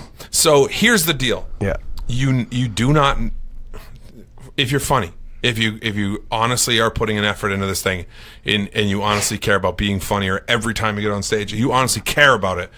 This advice is for you. If you're somebody who wants to have something to put on your Facebook as And be other than I work at McDonald's, you want to put comedian instead of then this is not for you, okay? Because there's two different ways to go about it. There's the open mic scene. Every person that like that is like, well, he's not talking about me. Right. So there's a scene a scene that I call a dirty word scene, which is a Facebook message board and a softball team and a very indie, very alty thing. Right. Okay? Very alty. And I'm not shitting on them creatively. I'm talking comedy business. Right, Okay? right. So I would never judge anybody for what they do creatively. But here's my path. Okay. So I'm from Nantucket. Right. When I started comedy, I was here for a year, but I had to go back home. All right. So I didn't. From year one, I was here, but I was just brand new. I was a baby at comedy, so I wasn't getting up a lot. Oh, okay. But then I went home and I still wanted to do comedy. So I had to take a 2.5-hour boat ride and rent a car and drive to Boston to do a spot. And then maybe the spot would be canceled. We bitch about the South Shore. Yeah. Right. Maybe the spot would be canceled. I'd sleep in my car. I'd drive back to the Cape, sleep in my car, get on the airplane, and be at work first thing the next morning. I didn't miss any work or anything like that. God damn. So what you need, you need to be working on your craft. You need to be funny, okay? But if you immediately go, I'm writing for shows that matter, I'm not writing for other comics, then you put yourself in a situation where you go, get on shows. Not mics, get on shows. Somebody that gives a shit about the outcome of the show. Book An yourself audience on those. that wants is there comedy to see. buyers, Yeah. okay? Because then what you're doing is you're writing for them and you stop writing for your buddies in the back of the room. Right. You know what a real comedy audience is. I was fortunate enough to have the Dick Doherty Comedy Den thing on Sundays, which people shit on Dick Doherty, and it was a pain in the bringer was a pain in the ass. It's two people. If you can't get two, it was four when I was. Well, doing when I started, it was two, and if you can't shit. get two people to come see you, don't belong in entertainment in the first place. I agree. I know that's tough to agree. hear for people, and I don't do bringers now, but so get on shows that matter, okay, and then write for people who are coming to see comedy, not your friends.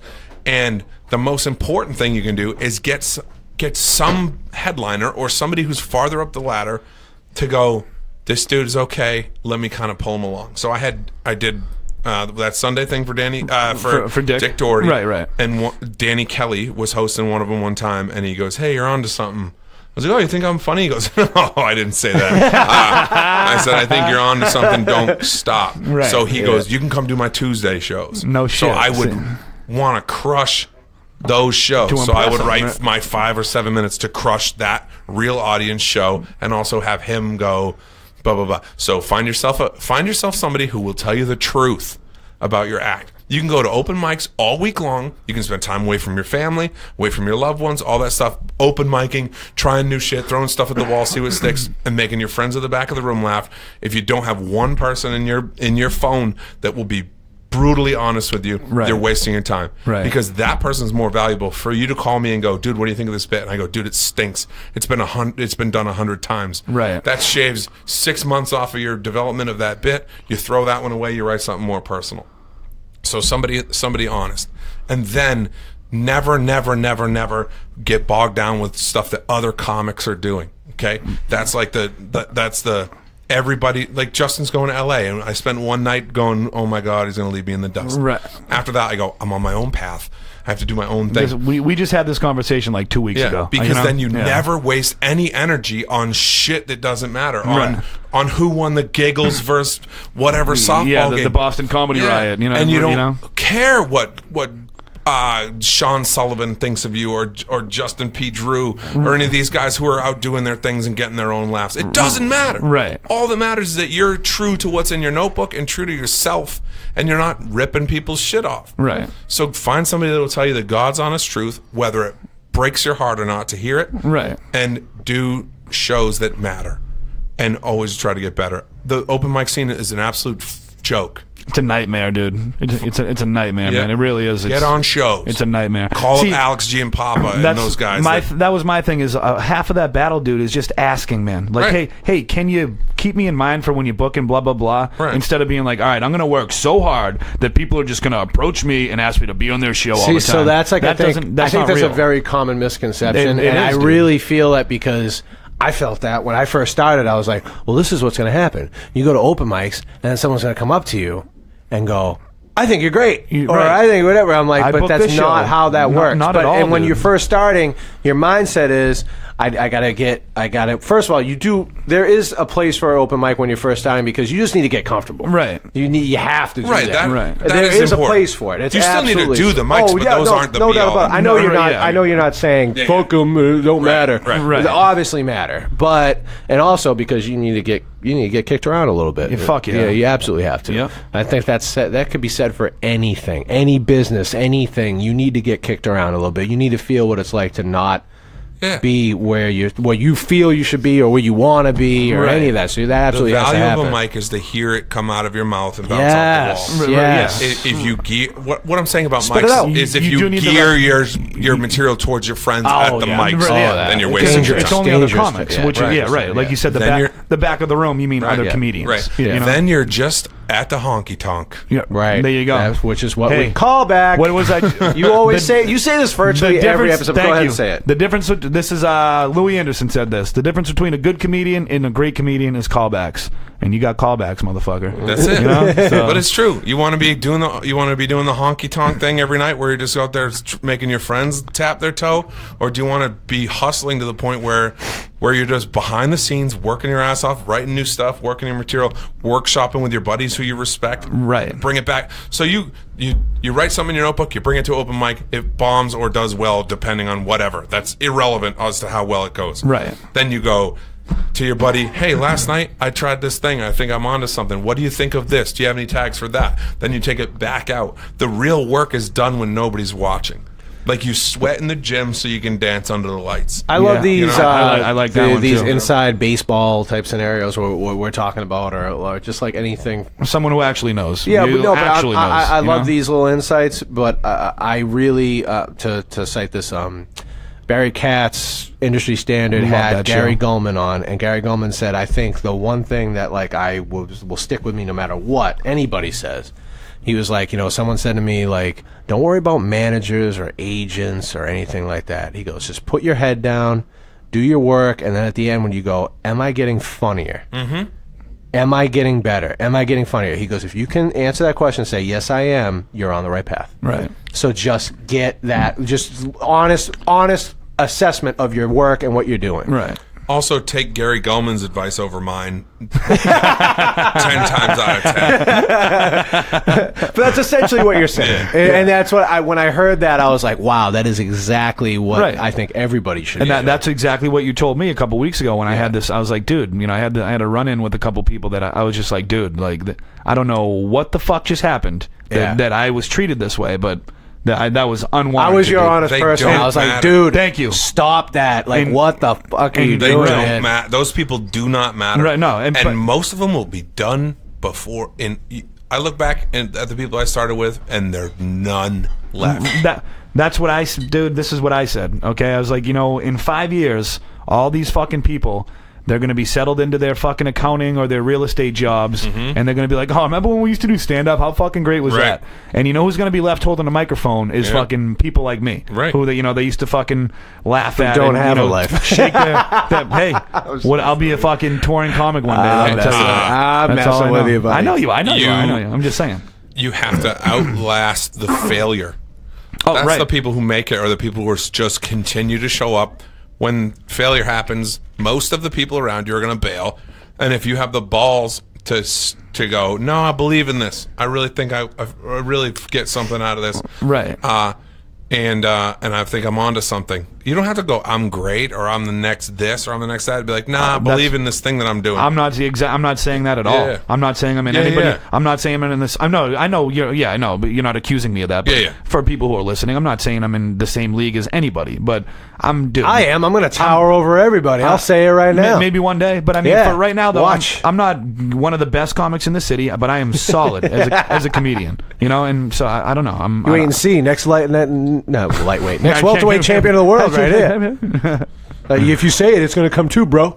Yo, if you build it, they will come. Yeah, I think that's a good way to just approach it. It's just kind of like Gallman says: just put your head down, worry about getting funnier, and the rest will come. Right, it'll happen. Somebody will notice that you're doing well. He said when you put your head down, he goes, look up in the air and see where you're at, because right now what you're worrying about is just so minuscule. I measure my dates against myself. I measure everything against myself. I have last year's calendar right with this year's calendar. That's an excellent idea. I think that's a cool thing. And I look at quality of gigs. So if you're doing Nick's Comedy Stop on February 6th or whatever, and then you look at this year's calendar and you're just featuring at Nick's again or whatever, then you go, all right, well, I didn't obviously put in enough work. 12 months moving forward. Move forward. I get you.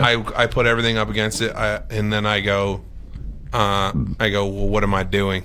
Why is what am I doing wrong? It's not just it's not enough to look at the thing and go, I guess I'm not good enough, because there's enough things in your head that say that to you. I'm not good enough, whether it's physically or whatever. But you go, okay, where did I misstep here? Right. And then also I look at gigs that I want, prestigious gigs, and I'm like, if I'm not at the Wilbur by X amount of days. Sure. And I got that one last week too, mother. Congratulations. So one more time, do you want to plug dates? Because 2 minutes? 2 minute warning, yes. Right, let's do it. No, I'm just, we can wrap this up, but right now there's 2 minutes. Let's talk about, first of all, if you're listening at all and you're enjoying the show, it really does help. Please subscribe, rate, review on iTunes and YouTube.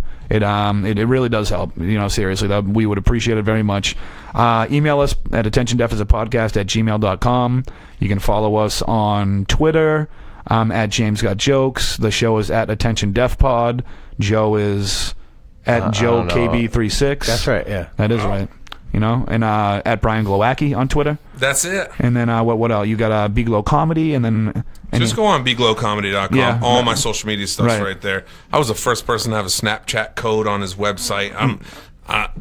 People go, I thought that's just for showing your junk to people. I'm like, it is, but also. So what are you going to plug your dates? I want to know where you guys are at. The next thing I'm doing is not until the end of, honestly, almost 1 month away. I'll be at Slumbrew, and that's the next real show that I'm doing. Love it. The next booked gig that I have is at the Somerville Brewing Company, aka Slumbrew. It's on Sunday, the 25th of February. That's always a great time. I'm excited to be there. And what about you, Joe? You got anything coming up or what? February 8th, I will be at John Harvard's, and that I am actually headlining. So that was a cool thing to do. That's and I'm excited about that. I'm also at right before that. This is a new room in Quincy. It's called Zeph's. Oh, okay. And that's right. So I'm doubling up a little bit. So nice. You can see me twice in one night. Okay, nice. Want to follow me around? You have 45 minutes that you're headlining? Yeah, you know what? I'm not going to lie to anybody. This is my first time headlining. Okay. I have 45 minutes. I don't know how it's going to work out. He believes in about a half an hour of it? Yeah, that's true. Yeah, right. I could definitely, I think the half hour, put it this way, I have a story that I need to punch up that I think I can fill that extra little bit, not all of it, not the whole extra 15. Man.